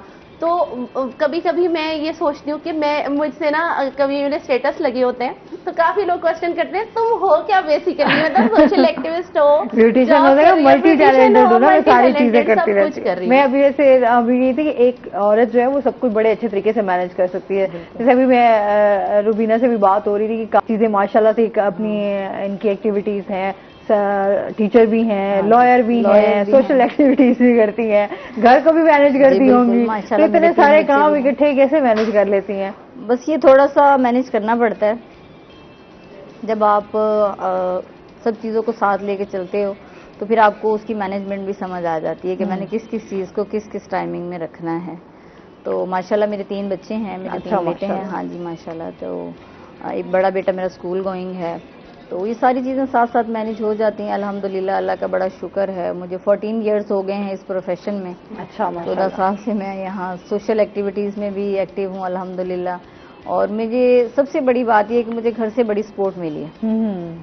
सबसे बड़ी बात ये होती है जब आप उसको मैनेज करते हैं ना, तो उसमें आपकी फैमिली बड़ा अहम किरदार अदा करती है। बिल्कुल ऐसे। मेरे फादर जो थे वो इस चीज़ के बड़े हक में थे कि बेटियों को जो है इस तरह घर में नहीं रखना चाहिए, पढ़ाना लिखाना चाहिए, उनको इतनी सेंस होनी चाहिए कि वो ज़िंदगी में कैसे उन्होंने आगे चलना है।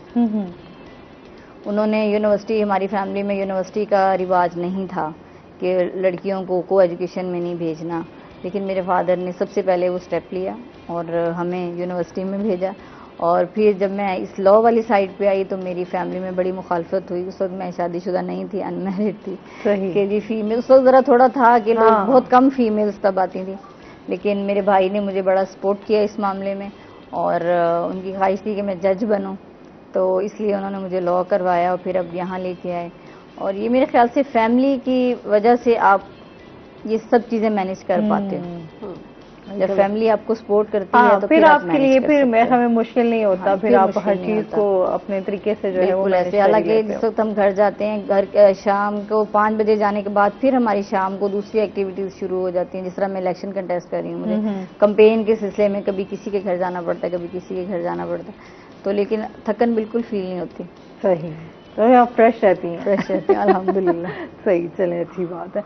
अच्छा, जिस तरह अभी हम इसकी डाइवोर्स की बात कर रहे थे, तो उसके लिए भी कोई इस तरह के एक्ट बनाए जा रहे हैं, उस पर भी कानून को किया जा रहा है, बनाया जा रहा है? डाइवोर्स के तो बाकायदा सारे कानून हैं, वो तो उसका तो पूरा एक केस होता है, उसका तो पूरी इम्प्लीमेंटेशन होती है, उसका पूरा एक प्रोसीजर है, तो वो होता है। लेकिन ये है कि हमारे यहाँ डाइवोर्स की जो शरह है वो बहुत ज़्यादा बढ़ गई है। अभी रिसेंटली मैंने एक फ़ीमेल की डाइवोर्स मेरे पास आई है, उसके 5 बच्चे हैं। सही। लेकिन उसका पहला मसला ये था कि उसकी 12 से 13 साल में शादी हो गई थी। ये कम हो गई? हाँ जी, उसके 5 बच्चे हैं और उसका शौहर उसको खर्चा नहीं दे रहा। जाहिर सी बात है, आज आपको पता है कितने मुश्किल हालात हैं, महंगाई इतनी ज़्यादा हो गई। औरत को भी तो खर्चा चाहिए ना, बच्चों को उसने साथ साथ पालना है, लेकिन उसकी अपनी भी तो कुछ ज़रूरियात है ना। तो उसका मैंने उसको ये पूछा, मैंने कहा आप 5 बच्चे छोड़ के आई बैठी हो, तो आपके छोटे छोटे बच्चे हैं, तो आप किस तरह उसको छोड़ के आ गई? तो उसने कहा जी मैं बच्चे तो पाल रही हूँ, लेकिन ये है कि मेरी अपनी भी ज़िंदगी है। मैं भी चाहती हूँ कि मैं अच्छे कपड़े पहनूँ, मैं भी चाहती हूँ कि मैं अच्छा खाऊँ पीऊँ, मैं भी ये चीज़ चाहती हूँ कि मैं भी घूमूँ फिरूँ, सैर करूँ। तो मैं तो जब से बड़ी हुई हूँ मैंने बच्चों को ही देखा है। सही, ये मसाइल बहुत है। हाँ जी, ये फिर ये सबसे बड़ा यही मसला है कि लोगों में अभी इतना शऊर आना चाहिए। एक तो इनकी अर्ली मैरिज वाला जैसे आप समझती हैं इतनी सारी अभी सोशल मीडिया आ गया, इलेक्ट्रॉनिक मीडिया है, सब चीज़ें हैं, अवेयरनेस भी लोगों तक पहुंचा जाती है, अभी भी लोगों में ये इश्यूज हैं कि वो लोग इन चीज़ों को अंडरस्टैंड नहीं करते? हाँ, बस वो बर्दाश्त भी कुछ कम हो गई है ना। हाँ, पहले हमारा सोशल मीडिया इतना तेज नहीं होता था, हमें अब हम यहाँ बैठे होते हैं, हमारी डिस्कशन चल रही होती है लेडीज में कि इसने फलान इतने का सूट पहना है, फलान इतने का सूट पहना है। हाँ, ये चीजें जो है ना, मेरे ख्याल से उसके घर में ये चीज आ गई है तो मेरे घर में ये नहीं है, उसके बच्चे फलान स्कूल में पढ़ रहे हैं, की वजह से बहुत सारी चीजें। और फिर ये हमारे माशरे का जो है ना मसला भी बड़ा है आसमा। मैं इस बात पे बात करना चाहूंगी, मेरी नज़र से इतने सारे ऐसे केसेस गुजरते हैं मैम, तो ये है कि एक ऐसे प्रोफेशन से हैं, मेरी अपनी स्कूल फ्रेंड जिसके साथ मैंने मतलब स्कूल में पढ़ा, और वो एक इतनी प्यारी लड़की थी। जब उसकी शादी हुई तो वो थोड़ा बैकग्राउंड ऐसा था, तो उसकी शादी हो गई थी, मैट्रिक भी नहीं किया था।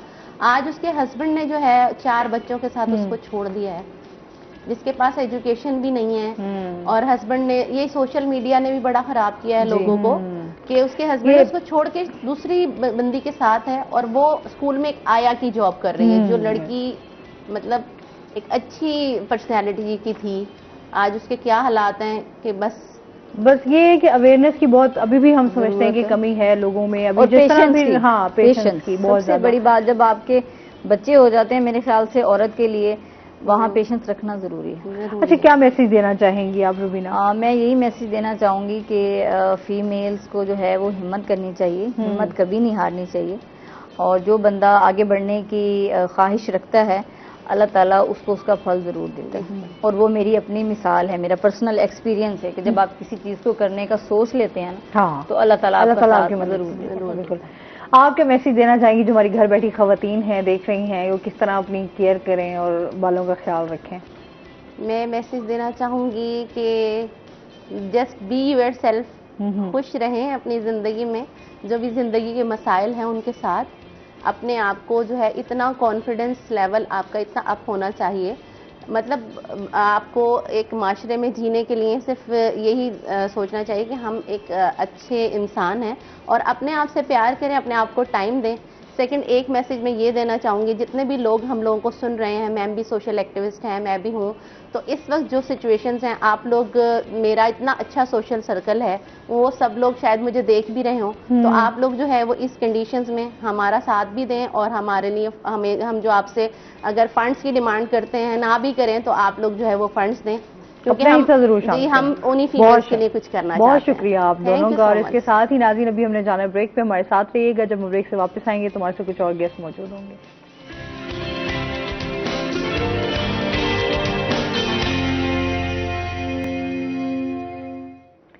वेलकम बैक नाजरीन, रोही एटेन में आपको खुश आमदीद कहते हैं। और ब्रेक के बाद हमारे से गेस्ट मौजूद हैं, उनका तारुफ करवा देती हूँ। हमारे साथ मौजूद हैं जी मोहम्मद अरशद खान साहब, जो कि रेस्क्यू एंड सेफ्टी ऑफिसर हैं। अस्सलाम वालेकुम, कैसे हैं आप? ठीक ठाक हैं? वेलकम करते हैं अपने शो में आपको। बहुत शुक्रिया। और इसके साथ ही हमारे साथ दूसरे गेस्ट हैं मोहम्मद हसन अखवानी साहब, जो कि डिप्टी मीडिया कोऑर्डिनेटर हैं जमात इस्लामी से। अस्सलाम वालेकुम, कैसे हैं आप? ठीक ठाक हैं? वेलकम करते हैं अपने शो में आपको।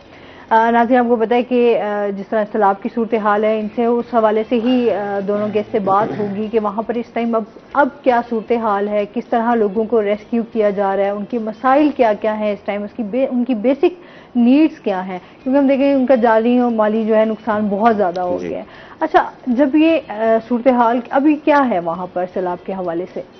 जी, सबसे पहले तो मैं ये बताता चलूं कि ये 2010 और 2014 के मुकाबले में कई गुना बड़ा एक सानिया हुआ है सैलाब का। बिल्कुल। और सबसे ज़्यादा इसमें नुकसानात हुए हैं, जिसमें हमारा जनूबी पंजाब जो है बहुत ज़्यादा इफेक्ट हुआ है। जहाँ अगर वहाँ से हम ऊपर से शुरू करें तो वाहुआ, तौसा से ये शुरू हुआ डीजी खान के इलाके, और उसके बाद फाजिलपुर, राजनपुर और रुझान तक का जो ये इलाका है, ये बहुत ज़्यादा इफेक्ट हुआ है यहाँ।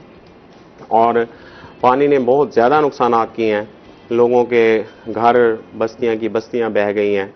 और अल्हम्दुलिल्लाह रेस्क्यू 1112 जो है हर एमरजेंसी में, हर सानिया में, हर हादसा में लोग अपने लोगों के साथ बिला किसी तफरीक के काम कर रहा है। इसी तरह इस सानिया में भी हमारी तमाम टीमें जो हैं इस वक्त फ्लड इफेक्टेड एरियाज में मौजूद हैं, और तकरीबन 120 बोट्स और 900 प्लस रेस्क्यूज के साथ इस टाइम पे इन तमाम जगहों पे हमारी एवैक्यूएशन का और ट्रांसपोर्टेशन, ये 2 फेजेज हैं।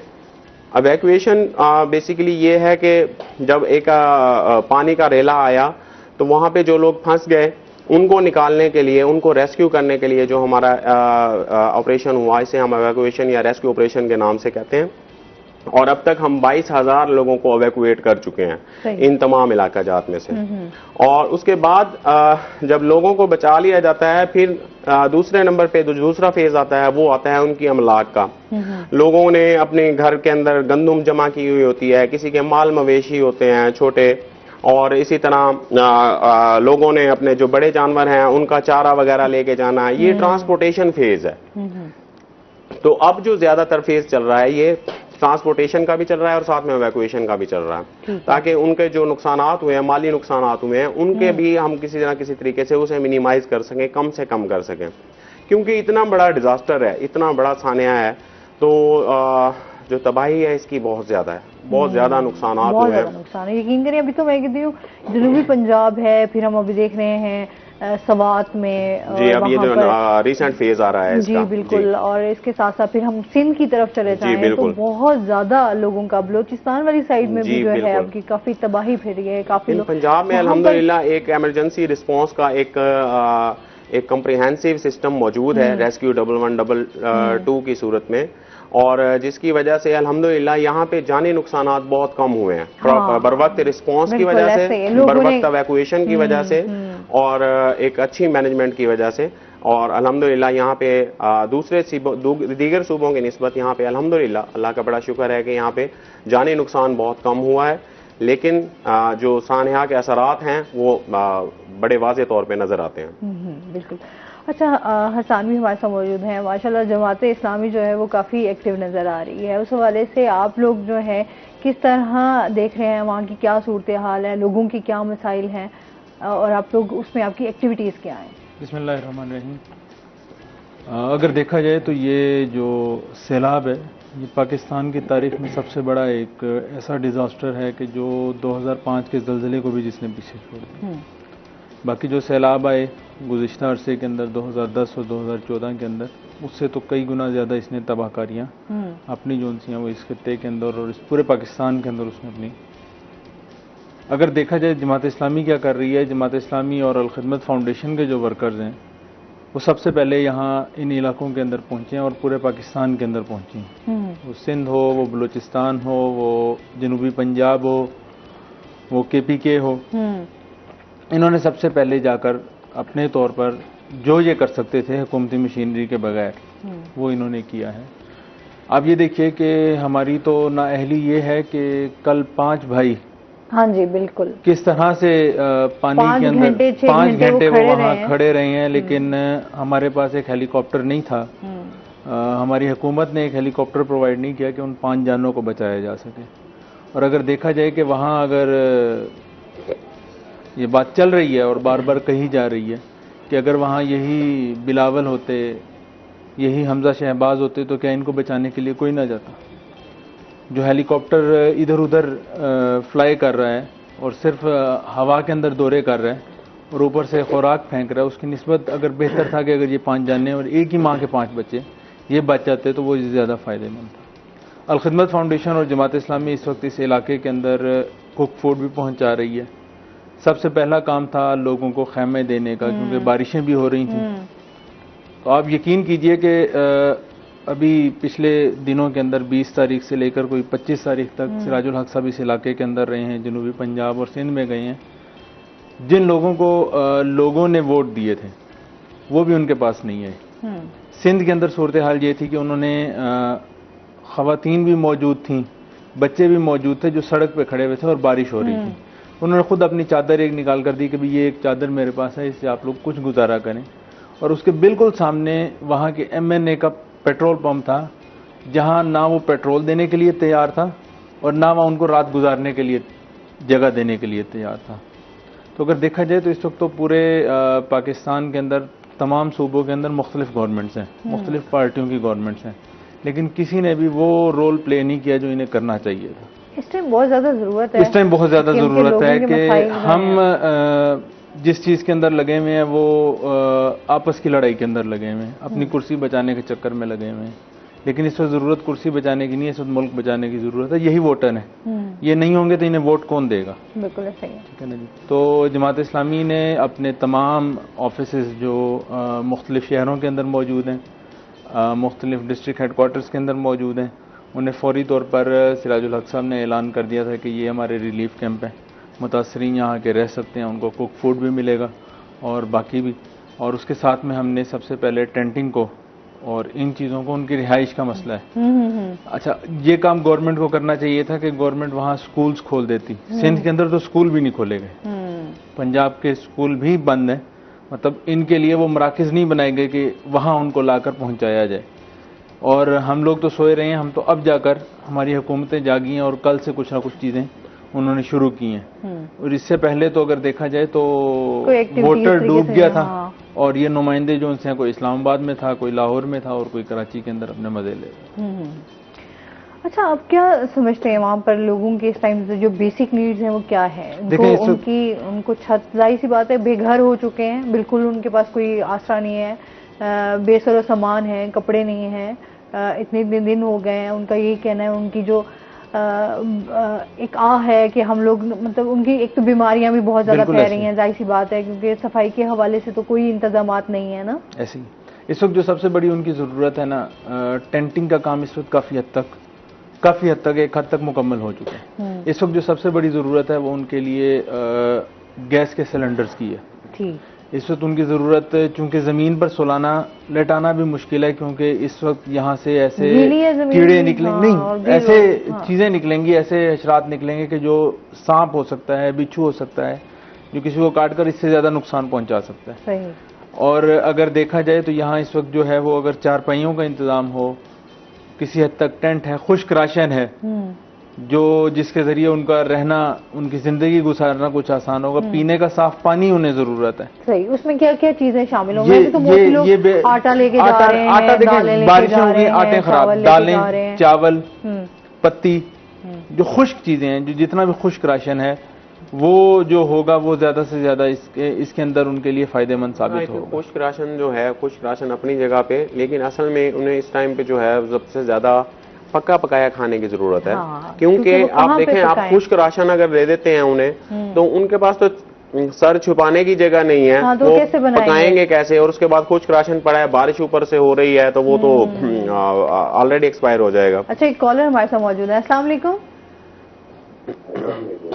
जी, सैयद शायर है हमारे साथ, क्या कहना चाहेंगे? हाँ जी, मेरा बेटा की आंखों का मसला था, तो मैं किलोन पक्का THQ हॉस्पिटल में दिया। अच्छा। तो वहाँ पे THQ हॉस्पिटल में जो एमएस साहब थे, तो उन्होंने हमें आई सर्जन के पास भेजा। आई सर्जन छुट्टी पर थे, तो उन्होंने हमको आई सर्जन दिखा के बिठाया हुआ था, उसने मेडिसिन दी। जो मेडिसिन मेरे पास मौजूद है, मेरे बेटे की आंखें डैमेज हो चुकी है। तो आज तक मैंने बहुत दरखास्तें एप्लीकेशन भेजी है, सब कुछ भेजा है, लेकिन हमारी कोई कार्रवाई नहीं हुई। आपकी तरह आज मैंने आपका चैनल देख रहा हूँ, तो वहाँ पे रोहित चैनल, यहाँ पे फिर आशिक हुसैन शाह साहब है, ऋषि साहब रोहित चैनल के, उन चैनल के साथ बहुत अच्छे ताल्लुक हैं, ठीक है। और साथ ही आज तक दूसरे महीने की 21 तारीख का ये हुआ है, आज तक मैं भाग के थक गया हूँ, मेरा किसी ने ये नहीं खाया। आज मैं डॉक्टर साहब की बात की है, जो वजीर सेहत है, और वजीर उस्मान गुजार साहब उस वक्त से वजीर आला को एप्लीकेशन भेजी है। मैं आज तक इनका बोर्ड नहीं बैठा, मैं बड़ी कोशिश कर रहा हूँ कि मेरा बोर्ड बैठे, आज तक मेरा बोर्ड नहीं बैठा। मेडिकल बोर्ड दिखाए, तो बच्चे की आंखें देखी, आज उसकी जो लक्ष्य है वो खोल जाती है, सर में दर्द होता है, छठी का है, वो स्कूल नहीं जा सकता। आप मेहरबानी करें, मेरी आवाज उठाएं। जी जरूर, इंशाल्लाह। बहुत शुक्रिया कॉल करने का। वाकई इस टाइम बहुत ज़्यादा मसाइल हैं, हम लोग तो वही बात आती है, हुकूमत से अपील कर करके थक जाते हैं, चीज़ें हमारी जो है वो उस तरीके से कभी आज तक उस तक जो है ना पहुंच नहीं सके, हमारे कोई मसाइल हल नहीं हो सके। क्या कहना चाहेंगे आप इस बारे में? देखिए, हुकूमत जो है वो इस वक्त, कोई भी हुकूमत हो, हमने अब तमाम तजर्बात कर लिए हैं, पूरी कौम ने तमाम तजर्बात कर लिए हैं। हमने नून लीग को भी आजमा लिया, हमने पीपल्स पार्टी को भी आजमा लिया, हमने तहरीक इंसाफ को भी आजमा लिया, लेकिन आवाम को रिलीफ कोई नहीं दे सका। और मैं ये बात करते हुए मैं फ़ख्र महसूस करूँगा कि जमात इस्लामी, भले लोगों को भी एतमाद हमारे ऊपर इतनी आसानी से नहीं होता, जो कि अब होना शुरू हो गया। सही। अब होना शुरू हो गया, अब हालात बदल रहे हैं। जमात इस्लामी ने हर जगह पर हर तरह से लोगों की मदद की है। तब आप ये देख लीजिए कि कोरोना की दिनों में जब हमारे अवामी नुमाइंदे गायब थे, तो जमात इस्लामी का कारकुन मैदान में मौजूद था। उसने ये नहीं देखा कि ये गिरजाघर है, उसने ये नहीं देखा कि ये मंदिर है, उसने ये नहीं देखा कि ये मस्जिद है, वो बिला तफरीक हर जगह पहुंचे। सही। और उसने वहां जाकर अपने तौर पर जो वो कर सकता था, देखिए हम हुकूमत में नहीं है लेकिन उसके बावजूद हम इतना कुछ कर रहे हैं, और अगर हम हुकूमत में होंगे तो क्या करेंगे, ये उसके बाद की बात है। अच्छा, जिस तरह अभी ये सैयद शाहिर साहब ने हमें कॉल की है, जाहिर सी बात है उनका एक जेन्युइन मसला है पे बच्चे का, आप उसमें कोई रोल प्ले कर सकते हैं, आप कोई उनकी हेल्प कर सकते हैं? देखिए उसमें देखना पड़ेगा कि उनका मामला, आंखों का मसला क्या है। वो यहाँ मुल्तान में जो डॉक्टर सफदर हाशमी साहब हैं, उन्हें चेक करवाएं, उससे अंदाजा होगा। मेडिकल बोर्ड बनाना तो गवर्नमेंट का काम है, वो गवर्नमेंट ने और वहाँ के मुतल्लिका इदारे ने बनाना है, वो जमात इस्लामी ने नहीं बनाना। लेकिन हम ये ज़रूर कर सकते हैं कि डॉक्टर साहब उसको चेक करके ये ज़रूर बता सकते हैं कि आया इसकी तशख़ीस की जा सकती है कि इसके अंदर मसला क्या है और किस तरह से ये और ठीक होने के क्या चांसेस हैं। ये सारी बात डॉक्टर साहब को चेकअप भी करवाया जा सकता है। ये जब आना चाहें ये बता दें तो डॉक्टर साहब से हम टाइम बनाकर, क्या मैं चाहूंगी कि वो हमारा शो देख रहे होंगे इस टाइम, तो कहाँ पर वो आकर आपसे मिल सकते हैं, कैसे आपसे रब्ता कर सकते हैं? नंबर अपना दे दूंगा, इन्हें नंबर इनको मिल जाएगा। तो ये यहाँ मुल्तान में उनका निश्तर रोड पर क्लिनिक है, तो बड़े आसानी से वहाँ उनका चेकअप। डॉक्टर सफदर हाशमी साहब, बिल्कुल जी, आई स्पेशलिस्ट हैं, हमारे शो में भी आते हैं। बिल्कुल आप उनके पास जाके लाजमी अपना केस जो है वो लाजमी दिखाएं, तो इंशाअल्लाह जितना हो सकता है। वो बहुत ही अच्छे इंसान हैं और बहुत ही अच्छे तरीके से उसको आपको गाइड भी कर देंगे कि क्या इस पे बेहतरी हो सकती है और किस तरह इसको हल किया जा सकता है इस मसले को। अच्छा, जिस तरह अभी आप सैलाब की सूरत हाल में देखते हैं आप लोग, वहाँ के जो स्पेशली हम वहाँ की खवातीन के मसाइल तो बहुत ज़्यादा होंगे क्योंकि कबायली इलाके हैं, वहाँ पर आपको पर्दे का एक जो है वो बहुत ज़्यादा वहाँ पर एहतमाम किया जाता है। उस हवाले से खवातीन को भी बहुत सारे मसाइल का सामना करना पड़ रहा होगा। किस तरीके से आप उन लोगों को फिर किस तरह रेस्क्यू कर रहे हैं, उनको किस तरह फैसिलिटेट कर रहे हैं? देखिए, रेस्क्यू का अमल जो है एक डिफरेंट चीज़ है। आप जो बात कर रही हैं ये मुख्तलिफ फेजेस होते हैं, जैसे रेस्क्यू है, उसके बाद रिलीफ के इकदाम हैं, उसके बाद रिहेबिलिटेशन आती है। तो रेस्क्यू के अमल के अंदर तो क्योंकि हमने फौरी तौर पे जानें बचानी है और अल्हम्दुलिल्लाह लोग इन मसाइल को समझते हैं। रेस्क्यू के अमल में या इवैक्यूएशन के अमल में लोग हमारे साथ तामुन करते हैं, भरपूर तामुन करते हैं। सही। लेकिन आपकी बात बिल्कुल ठीक है कि जब हम उन्हें एक महफूज जगह के ऊपर मुंतकिल कर देते हैं और उसके बाद जो फीमेल्स के मसाइल हैं ख़ासतौर पे इन इलाकों में बहुत ज़्यादा हैं, जिसमें सैनिटेशन के मसाइल हैं, वॉशरूम के हैं, पर्दादारी का ख्याल है, छत का ख्याल करना है, और कुछ जो है वो बहुत ज़्यादा पर्दे के बारे में यहाँ पे मतलब बहुत ज़्यादा सख्त हैं लोग, और होना भी चाहिए। लेकिन इन मसाइल को मौजूदा सूरत हाल के अंदर गवर्नमेंट की सतह के ऊपर भी बड़ा अच्छा मैनेज किया जा रहा है। जो रिलीफ कैंप्स लगाए जा रहे हैं जहाँ पे टेंट्स अलहदा लगाए जा रहे हैं, और इसके अलावा वहाँ पे आरजी वॉशरूम्स की सहूलत भी दी जा रही है। तो किसी न किसी हद तक इन चीज़ों को मैनेज किया जा रहा है। हर जगह हो सकता है ऐसा ना हो, लेकिन इन मसाइल को मद्देनज़र रखते हुए इन चीज़ों को फोकस किया जा रहा है। तो जो अब इस वक्त सबसे ज़्यादा जो मसाइल हैं, मैंने पहले बताया जैसे कि खाने के मसाइल बहुत ज़्यादा हैं वहाँ पे, इसके अलावा सैनिटेशन के मसाइल बहुत ज़्यादा हैं वहाँ पे, और इसके अलावा अब क्योंकि काफ़ी दिन गुजर चुके हैं, पानी खड़ा हुआ है, ताफुन फैल रहा है, और उसके अलावा जरासीम वबाओं का फैलने का बहुत ज़्यादा खदशा है, मेडिकल के इश्यूज़ बहुत ज़्यादा हैं। और दूसरी बात हमने जो खुद फेस किया है कि जब पानी आता है तो वो अपने साथ कुछ काफ़ी सादा जहरीले जानवरों को लेके आता है, और ख़ास तौर पे जो इसमें सांप जो है वो बहुत ज़्यादा मिकदार में शामिल होते हैं, बहुत ज़्यादा तादाद में शामिल होते हैं।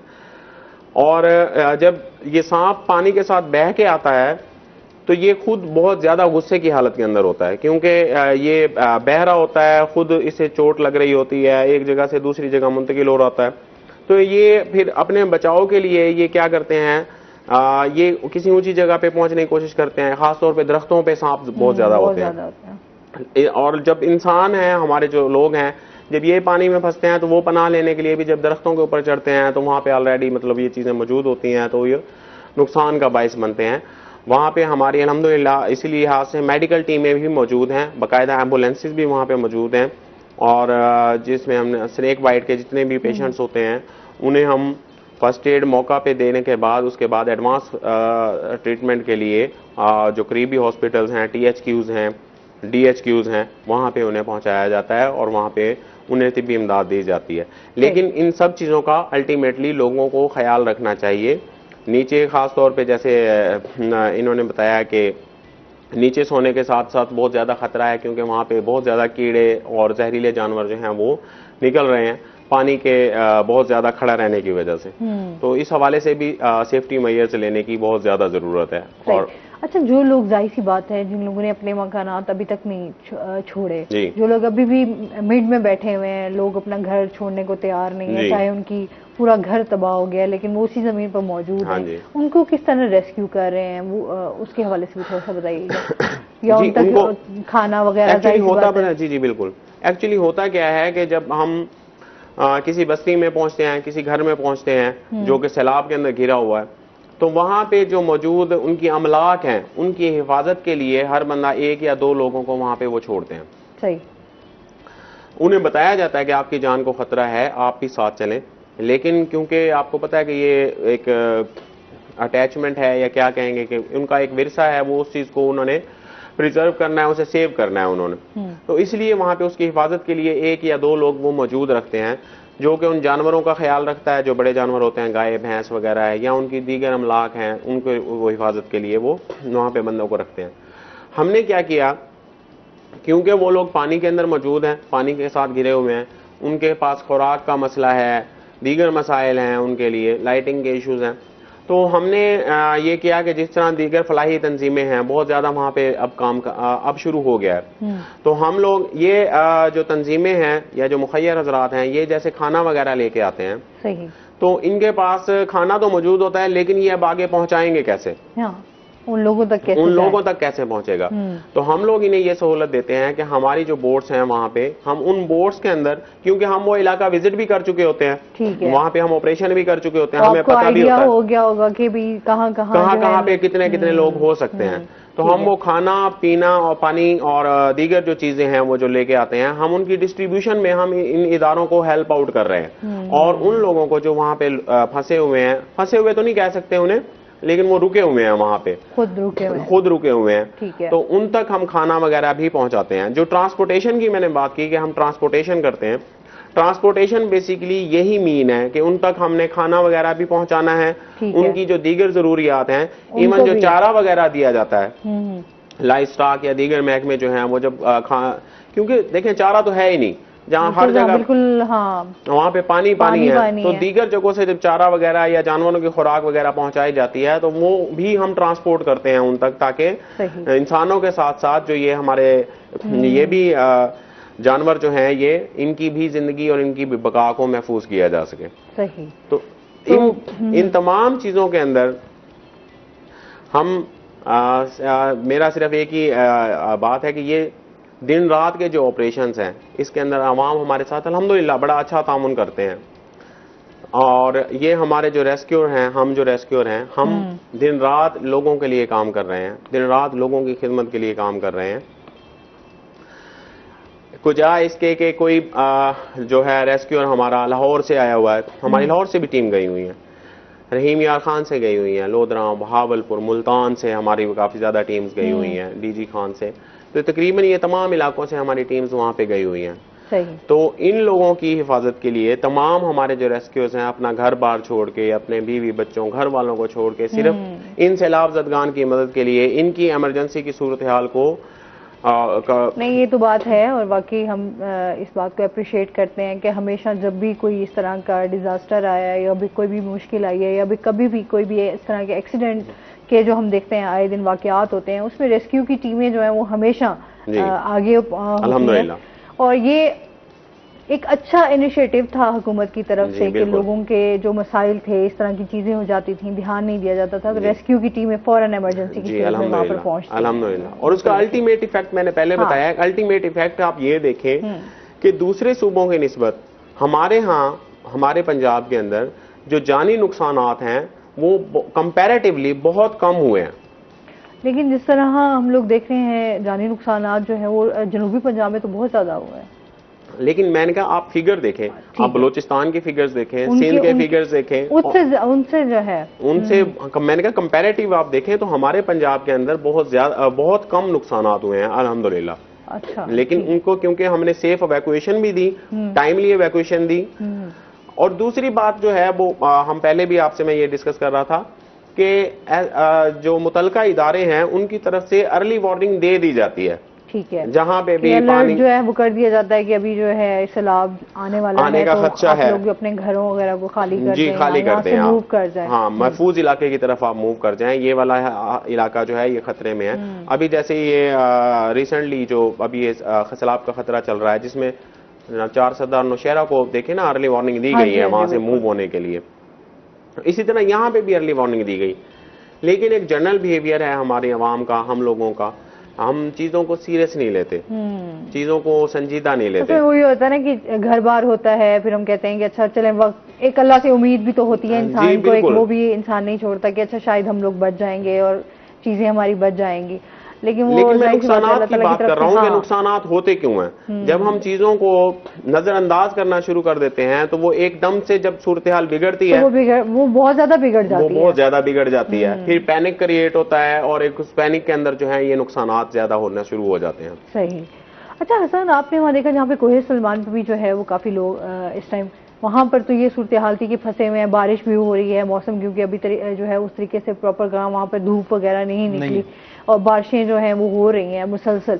तो उस हवाले से आप क्या कहना चाहेंगे, वहां पर क्या एक्टिविटीज है, लोगों की क्या सूरत हाल है? देखिए, उसके लिए कल हमारी पहली टीम वहाँ पहुंची है। अच्छा। और उन्होंने वहाँ जाकर अपनी रिलीफ की एक्टिविटीज स्टार्ट की हैं। ठीक है। कल तोनसा से वाह से कल उसकी टीम गई है। लेकिन असल चीज़ देखने की ये है कि इस वक्त ये जो हमारा पूरे पाकिस्तान के अंदर ये जो सैलाब आ रहा है, ये दरियाओं का सैलाब नहीं है, ये बारिशों की वजह से आने वाला सैलाब है जो जनूबी पंजाब के अंदर कोहे सलमान से आया है।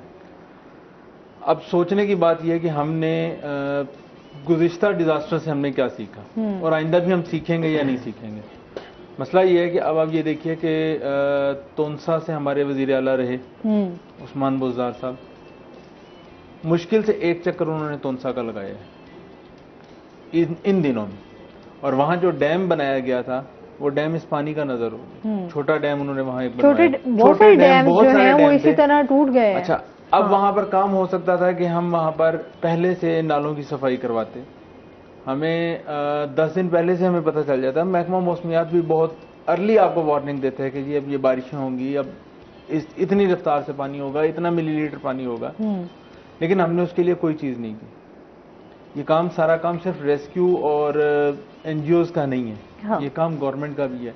गवर्नमेंट के बाकी इदारों ने क्या रोल प्ले किया है? उन्होंने कोई रोल नहीं प्ले किया। पीडीएमए या एनडीएमए ने अगर कोई रिपोर्ट दे दी है तो उसके बाद असल तो ये दोनों जो हमारे इदारे हैं, प्रोविजनल भी और नेशनल डिजास्टर भी, मैं ये समझता हूँ ये अभी तजवीज़ गुज़िश्ता दिनों सिराजुल हक साहब ने भी अपनी प्रेस कॉन्फ्रेंस में दी कि इसकी बजाय बेहतर ये है कि हम वहाँ के मकामी लोगों के ऊपर एक टीम बनाएं, एक सेल बनाएं जो ये चीज़ें देखे और उसके मुताबिक वो फिर फैसले करें। जब तक, और उसके अंदर हम मुंतखब नुमाइंदों को ना रखें। मुंतखब नुमाइंदे भी इस वक्त अपनी वहाँ सियासत कर रहे हैं। अगर उनके पास 1000 खैमे आ गए हैं तो वो उसके बदले वोट खरीद रहे हैं और उसके बाद खैमा दे रहे हैं। तो ये तो हमने खुद जाकर देखा है। अच्छा, हम वहाँ गए हैं तो हमने देखा कि सड़कों के ऊपर फाजिलपुर जाते हुए रास्ते में लोग मौजूद थे। अच्छा, अभी ये जब पानी खुश्क होगा, जब पानी थोड़ा सा कम होगा तो फिर सही अंदाजा होगा कि नीचे क्या क्या है, फिर कितनी लाशें निकलेंगी। क्योंकि यहाँ पे भी दलदल से लाशें निकली हैं तोनसा और वाहवा के इलाके के अंदर। तो यहाँ जो अब जिस तरह से आप सवात और उस साइड पर देखें तो वहाँ सैलाब से पहले पत्थरों का एक पूरा रेला आता है और उसके बाद उसके साथ पानी आता है। तो यहाँ मिट्टी जो है वो बहुत ज्यादा आएगी और उसके साथ जो ना जब वो कीचड़ बनेगा तो लोग उसके अंदर फंस जाएंगे। और अभी भी बहुत सूरत हाल है जहाँ पर मवेशी फंस गए हैं, जाने फंस गए हैं, काफी लोग सारा कुछ छोड़कर अपना निकल रहे हैं। कि वो जो अटैचमेंट वाली बात है वो बिल्कुल दुरुस्त बात है कि लोगों की अपनी अटैचमेंट है अपने घर के साथ, घर छोड़ने का किसको दिल करता है। लेकिन जब पानी इतना तेज होगा तो समटाइम नहीं रहा जाता। और आप ये देख लें कि बहुत सारी हमारे अभी भी इस सैलाब के बाद जब सर्वे किया जाएगा तो ये पता चलेगा कि बहुत सारे बड़े वडेरों और जागीरदारों ने अपनी जमीनें बचाने के लिए बहुत सारे हमारे शहरों को डुबोया। ये वो मैं समझती हूँ पाकिस्तान का अलमिया है कि इतने सालों में जब से पाकिस्तान बना और उसके बाद से जितनी भी हुकूमतें आई उन्होंने इस हवाले से कोई भी एक्टिविटी नहीं की कि जिससे इस पानी का सही, अगर जिस तरह भी हम लिखते हैं डैम्स की हमारे यहाँ पर कितनी कमी है, उसके वजह से डैम्स नहीं बनाए गए, यही पानी शायद हमारे लिए बेहतर साबित हो सकता था अगर हम इसको दूसरे तरीके से अगर कोई इंतजामात कर लेते हमारे इदारे। तकरीबन जो भी एक अंदाजा था, इसी पानी से 13,000 मेगावाट बिजली पैदा हो सकती थी। देखें, और अभी हमारा पानी सिर्फ जाने और माल मवेशी और यही ले गया, वो इंसानी जानों का नुकसान कर रहा है और कुछ नहीं। यही पानी नेमत बन सकता है और यही पानी इस वक्त जहमत और इसमें बहुत ज्यादा जहमत बन चुका हुआ है। आप देखें कितना नुकसान हो रहा है। अब हम अगर ओवरऑल बात करें, हम लोग पहले अपनी जनूबी पंजाब को देख रहे हैं, फिर अब सवात वाले इलाके में, केपी के में, उसमें सिंध में चले जाए, बलोचिस्तान में कितनी तबाही है इस टाइम। और मैं यकीन करें मतलब इंसान को खौफ आता है। आपको तो वैसे पानी से बड़ा लगाव था, यकीन करें जब से मैंने ये चीजें देख रही हूँ एक खौफ सा दिल में बैठ गया है कि ये चीजें वहां आ सकती हैं, तो वो लोग फेस कर रहे हैं, तो हम लोग तो यहाँ बैठे सिर्फ देख रहे हैं। तो देखने में इतना दिल दहल रहा है, तो जो लोग फेस कर रहे हैं, अपने प्यारों को जाते हुए देख रहे हैं, जो वो एक बड़ा मुश्किल, मैं कहती हूँ तकलीफ दे अमल है, जो हम शायद बयान भी नहीं कर सकते। ऐसे ही है। अच्छा, वहां तक चीजें पहुंचाना या इस तरह कोई हो रहा है कि वहां पर भी राशन वगैरह जो है, खाना वगैरह कल उसके लिए हमने पहला हमारे वहां से एक गई है खेप, उसके अंदर टेंट भी थे, खुश्क राशन भी था, और मैंने जो पहले बात की कि सिलेंडर, क्योंकि लाजमी बात है आप कुक फूड कब तक उनको पहुंचाएंगे, कुछ ना कुछ उनको खुद से वो करेंगे। उसके बाद वैसे तो बना बनाया खाना भी जा रहा है, बना बनाया खाना भी जा रहा है, बना बनाया खाना भी जा रहा है, मुसलसल जा रहा है।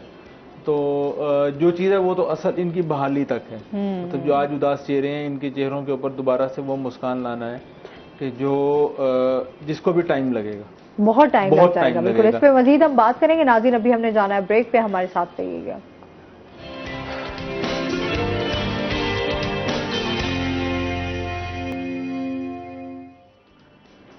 वेलकम बैक नाज़रीन, रोही एट 10 में आपको खुश आमदीद कहते हैं।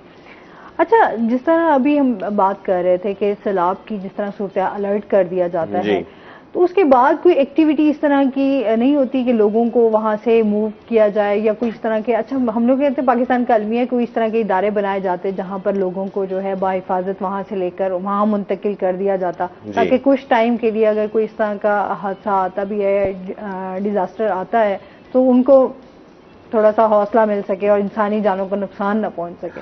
जी, आप बिल्कुल ठीक कह रही हैं, लेकिन पहले तो ये देख लें कि डिजास्टर जितने भी हैं इनका कोई पैटर्न नहीं है। आप अगर पिछले सारे सिनेरियो उठा के देखें तो डिजास्टर के लिए कोई इलाका मखसूस नहीं है कि इसी इलाके में ही डिजास्टर ने आना है या इसी इलाके में ही हादसा होना है। कहीं पे भी कुछ भी हो सकता है। लेकिन असल जो सूरत हाल है वो ये है कि जब आपको इन्फॉर्म कर दिया जाता है, अर्ली आपको लोगों को वार्न कर दिया जाता है, तो लोगों का भी फर्ज ये है कि उस अर्ली वार्निंग को सीरियस लेते हुए वहां से उस इलाका को कम अज कम खाली करें और अपनी जानों को, अपने अमलाक को बचाने की कोशिश करें। इसके लिए जो सेकंड प्रायोरिटी इस्तेमाल की जाती है, अर्ली मॉर्निंग में मसाजिद में पहले ऐलान करवाए जाते हैं, उसके बाद जो उस इलाका के मुअज़्ज़िज़ीन हैं वहाँ उनके ज़रिए फिर लोगों को तक ये मैसेज कन्वे करवाए जाते हैं कि ये जो वार्निंग दी गई है ये सीरियस है और इसमें काफ़ी ज़्यादा नुकसान होने का अंदेशा है, तो आप अब इसको संजीदा लेते हुए इस इलाका को खाली कर दें।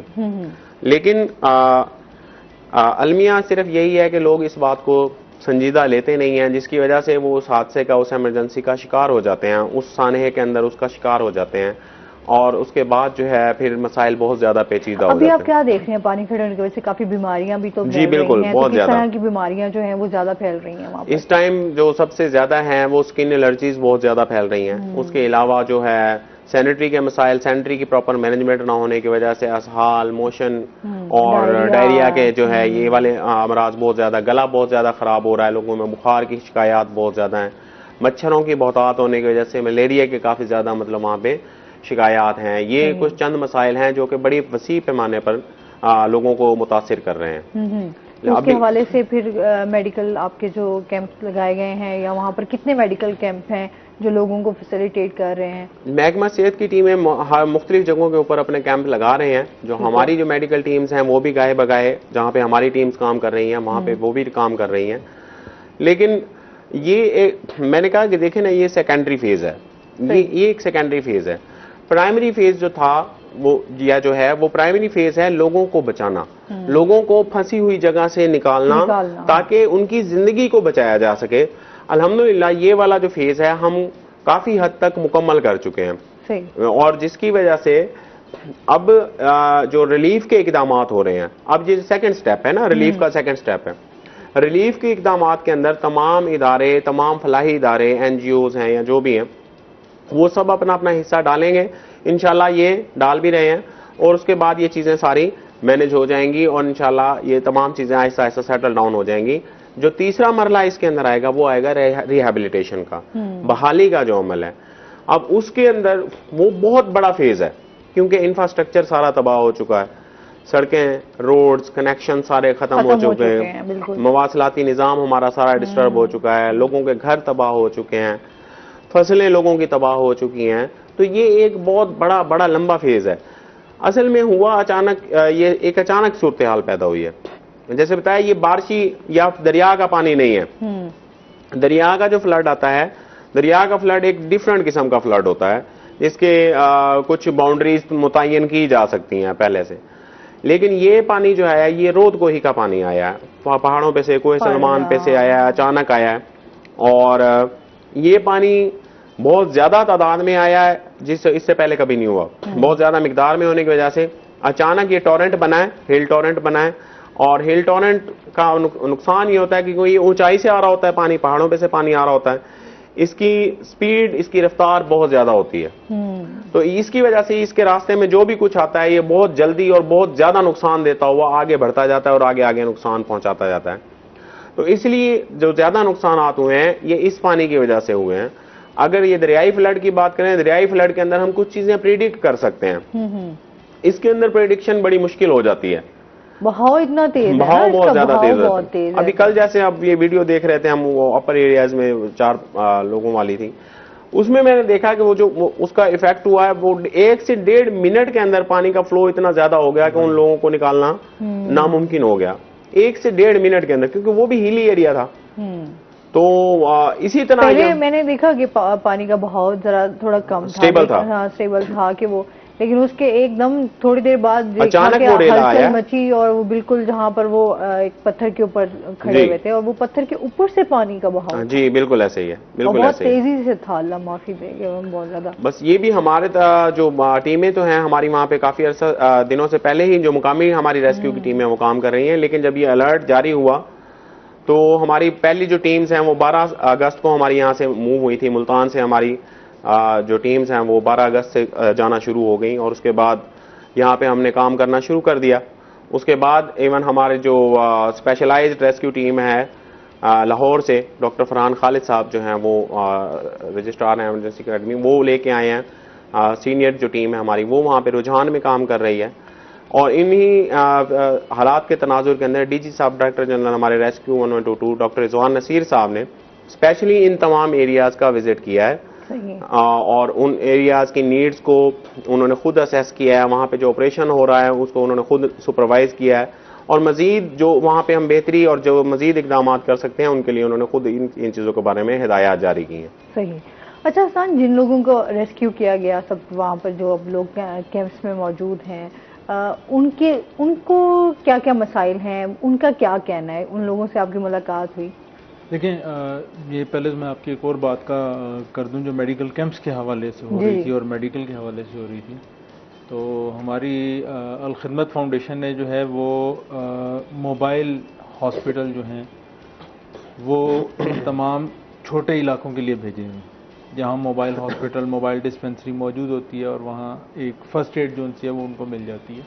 इसी तरह से हमारे तोनसा, वाहवा, रुझान और फाजिलपुर में और राजनपुर के अंदर ये हमारे बड़े मेडिकल कैंप यहाँ मौजूद हैं, जहाँ पर आने वाले लोगों को लाजमी बात है, ये बात जो हो रही है कि बीमारियाँ, अब ये वाक़तन बीमारियाँ फैल रही हैं, क्योंकि पानी भी गंदा है, उसमें ताफन भी है, और उसके बाद एलर्जी और ये सारी चीज़ें, मच्छरों की भरमार, तो उसके अंदर अब ये वहाँ पर मेडिकल का काम भी अल खिदमत फाउंडेशन और हमारी पाकिस्तान इस्लामिक मेडिकल एसोसिएशन ने शुरू कर दिया है। अच्छा, इसी तरह से जो रोद कोई का पानी है ये बारिशों के रुकने के साथ है। जब बारिशें रुकेंगी उस वक्त ये पानी आना रुकेगा। सैलाब जो दरियाई सैलाब होता है वो तो एक बहाव में है, वो बहाव में गुजरेगा और उसके बाद खत्म हो जाएगा, उसका वो प्रेशर टूट जाएगा। ये बारिशों के साथ है।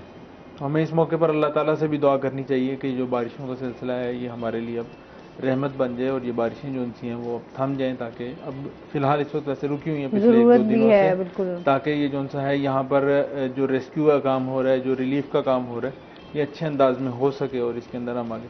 तो जहाँ तक ज़रूरियात की बात है तो ज़रूरियात के अंदर हमने वहाँ पर हमारे मोबाइल वाटर फिल्ट्रेशन प्लांट भी मौजूद है। सही, साफ पानी, जो साफ पानी मौके पे ही जनरेट करते हैं और उसके बाद वो भी हमारे वहाँ पहुंचे हुए हैं, क्योंकि पानी तो बहुत मौजूद है लेकिन साफ पानी पीने के लिए पानी मौजूद नहीं है। इसी तरह से मुल्तान से और आसपास के करीबी इलाकों में जहाँ जहाँ हमारे फिल्ट्रेशन प्लांट हैं वहाँ से हमारी जो 500 ml की बोतल है, 1 लीटर की, 1.5 लीटर की बोतल है, ये पानी की बोतलें बनकर भी वहाँ जा रही हैं ताकि ज़्यादा से ज़्यादा उनको पानी की ज़रूरत जो उनसी है उसको पूरा किया जाए।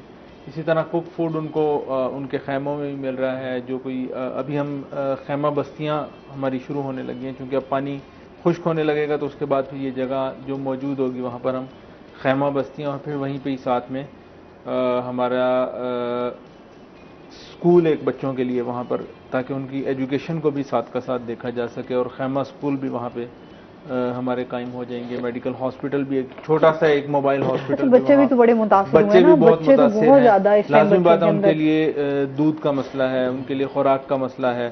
फिर उनके लिए इस तरह से अचानक से उनके लिए ये डिजास्टर देखना भी इतना आसान काम नहीं था। जिन्होंने एक बार भी जो इस मरहले से गुजरा उसके लिए और चीज होती है, लेकिन जिसने बिल्कुल ना देखा हो, मैं अब देख रहा था रोड के ऊपर बच्चे जिस तरह से बैठे थे, कोई पूछने वाला नहीं था। हाँ, ना बच्चों के पास पहनने को कपड़े हैं, बच्चे मिट्टी से और कीचड़ से और उसके अंदर सारा, और फिर बच्चों की बीमारियां भी उतनी ही उसी हिसाब से ज्यादा बढ़ती और वो ज्यादा होती है। सही। तो उसके लिए भी हमने जो है वो अपने तौर पर जो हम कर सकते हैं वो हमने शुरू कर दिया, और इंशाल्लाह उसके अंदर और इसके अंदर सबसे बड़ी बात यह है कि पाकिस्तान के जितना भी हमारा मुखय्यर हजरात हैं उनका ताउन है। अब यकीन कीजिए पाकिस्तानी कौम इस मामले में सबसे आगे है। बिल्कुल ऐसे ही है, जब भी देने के अंदर वो कभी नहीं रुकती। मतलब कल मुझे एक जर्मनी से फोन आया और परसों एक जापान से फोन आया। सही। कि जी हमें बताएं क्या क्या जरूरियात है। उन्होंने जरूरियात बताई, अब वो उस हिसाब से अपनी चीजें करके पाकिस्तानी जहाँ कहीं पे भी होगा उसे पाकिस्तानी की फिक्र है। और अच्छा, इस हवाले से भी एक तो लोग बहुत ज्यादा परेशान है और जिनकी जो वाकई डिजर्विंग है, जिनके साथ ये हादसा पेश हुआ है, अभी बहुत सारे ऐसे लोग हैं जो यहाँ से मूव करके वहाँ पर पहुँच चुके हैं सिर्फ इमदाद के चक्रों में। उस हवाले कोई एक्टिविटी लाज़मी बात है, जो लोग वहाँ काम कर रहे हैं हाँ, उन्हें सब अंदाजा है। लोग हुलियों से पहचान लेते हैं, शक्लों से पहचान लेते हैं। देहातों के लोग इन चीज़ों के अंदर बहुत उनकी सेंस जो उनकी है ना वो बहुत अच्छी तेज होती है, बहुत तेज होती है। तो उन्हें अंदाजा भी है कि कौन किस इलाके का है। फिर हमारे यहाँ चूंकि पूरा उसका एक रिकॉर्ड मुरतब किया जाता है, उसके आईडी कार्ड से उसका डाटा लिया जाता है, क्योंकि अब इस वक्त फोटोकॉपी तो मुमकिन नहीं होगी, लेकिन हमने उसका रिकॉर्ड एक पूरा बनाया जाता है ताकि हम अपने डोनर को भी कल को अगर हमसे कोई ऑडिट भी हमारा हो तो हमारे पास चीजें साफ शफाफ मौजूद हों कि किस बंदे को क्या दिया गया। तो इस तरह से हमने जो है उसके अंदर पूरी तरह से एक शफाफियत मौजूद है और उसके साथ हमने जो है वो अपना काम कर रहे हैं और लोगों तक जो है जो सही मानों में जो जरूरत, जिनको जरूरत है उन तक वो चीज पहुंच रही है। वो खुराक हो, वो राशन हो, वो पैसे हो, नकद रकूम भी हम दे रहे हैं।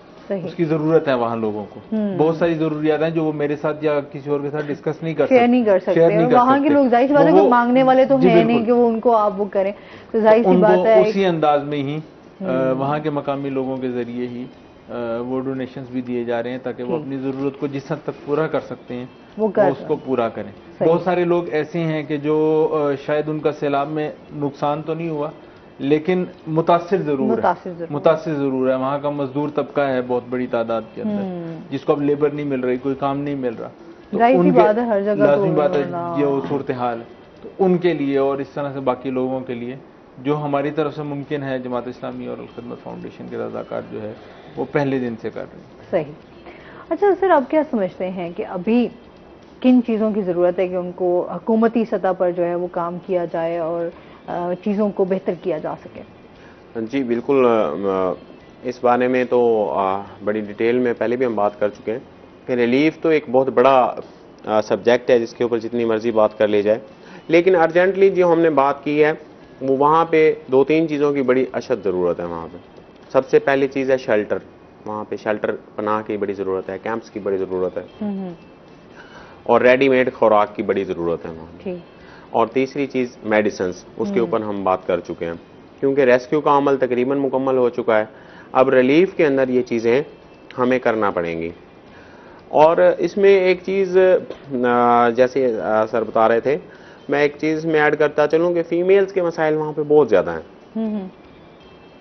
जैसे हमने पहले बात की, सैनिटेशन है, पर्दे के मसाइल हैं, इन सब चीज़ों के साथ साथ वहाँ पे जचगी के मसाइल बहुत ज़्यादा हैं, और डिलीवरीज का मसला बहुत ज़्यादा है वहाँ पे। उन लोगों को ट्रांसपोर्ट करना, हॉस्पिटलाइज करना, जच्चा बच्चा का ख्याल करना, ये बहुत ज़्यादा मसला है वहाँ पे। खवातीन के मसाइल तो हैं ना, जी जी बिल्कुल, बहुत ज़्यादा है और खवातीन को फेस करना पड़ रहा है। जी बिल्कुल।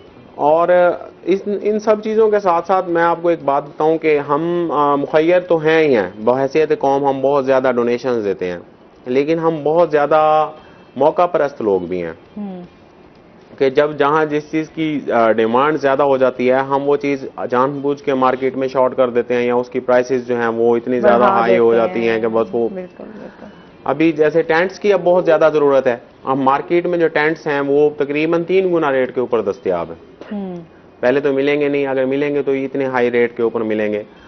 तो जो खैरात या मुखैर होने का सबसे अच्छा तरीका जो है वो ये भी है कि जो चीज जितने की है उतने की आप उन लोगों के लिए दस्तयाब कर दें, तो ये आसानियां पैदा करें। हाँ जी, बिल्कुल, और जिसमें तमाम इदारे, तमाम एनजीओ, तमाम जो फलाही इदारे हैं वो जहाँ पे एक बंदे की मदद कर सकेंगे, अगर आप अपना जायज मुनाफे के साथ कारोबार करेंगे तो वहाँ पे वो 3 से 4 लोगों की मदद कर सकते हैं। बिल्कुल ऐसे ही है। बस ये है कि लोगों को ख्याल रखना चाहिए कि अपने मुनाफे को छोड़ के इस टाइम जो है लोगों की इंसानियत की खिदमत करें, क्योंकि ये एक बहुत ज्यादा जरूरत है। जी सानेहा है, ये हादसा भी नहीं है, ये एक सानेहा है। बिल्कुल ऐसे ही है। और सानेहा जो है, कोई भी सानेहा एक कौम मिलके उससे लड़ती है, बिल्कुल ऐसे है, उससे निबर्द आजमा होती है। कोई भी एक फर्द, इदारा, कोई हुकूमत जो है वो उस चीज से अकेले नहीं फेस कर सकती। ये सबको मुत्तहिद होकर सबकी इज्तिमाई कोशिश के साथ ये चीजें टैकल हो सकती हैं। बहुत शुक्रिया, बहुत अच्छा लगा आप हमारे शो में। एहसान, आपका बहुत शुक्रिया। इसके साथ ही नाज़रीन, आज का प्रोग्राम यहीं पे खत्म हुआ। अपना बहुत सारा ख्याल रखिएगा, दुआओं में याद रखिएगा। इंशाल्लाह जिंदगी ने साथ दिया तो मंडे को आपसे फिर मुलाकात होगी। अल्लाह हाफ़िज़।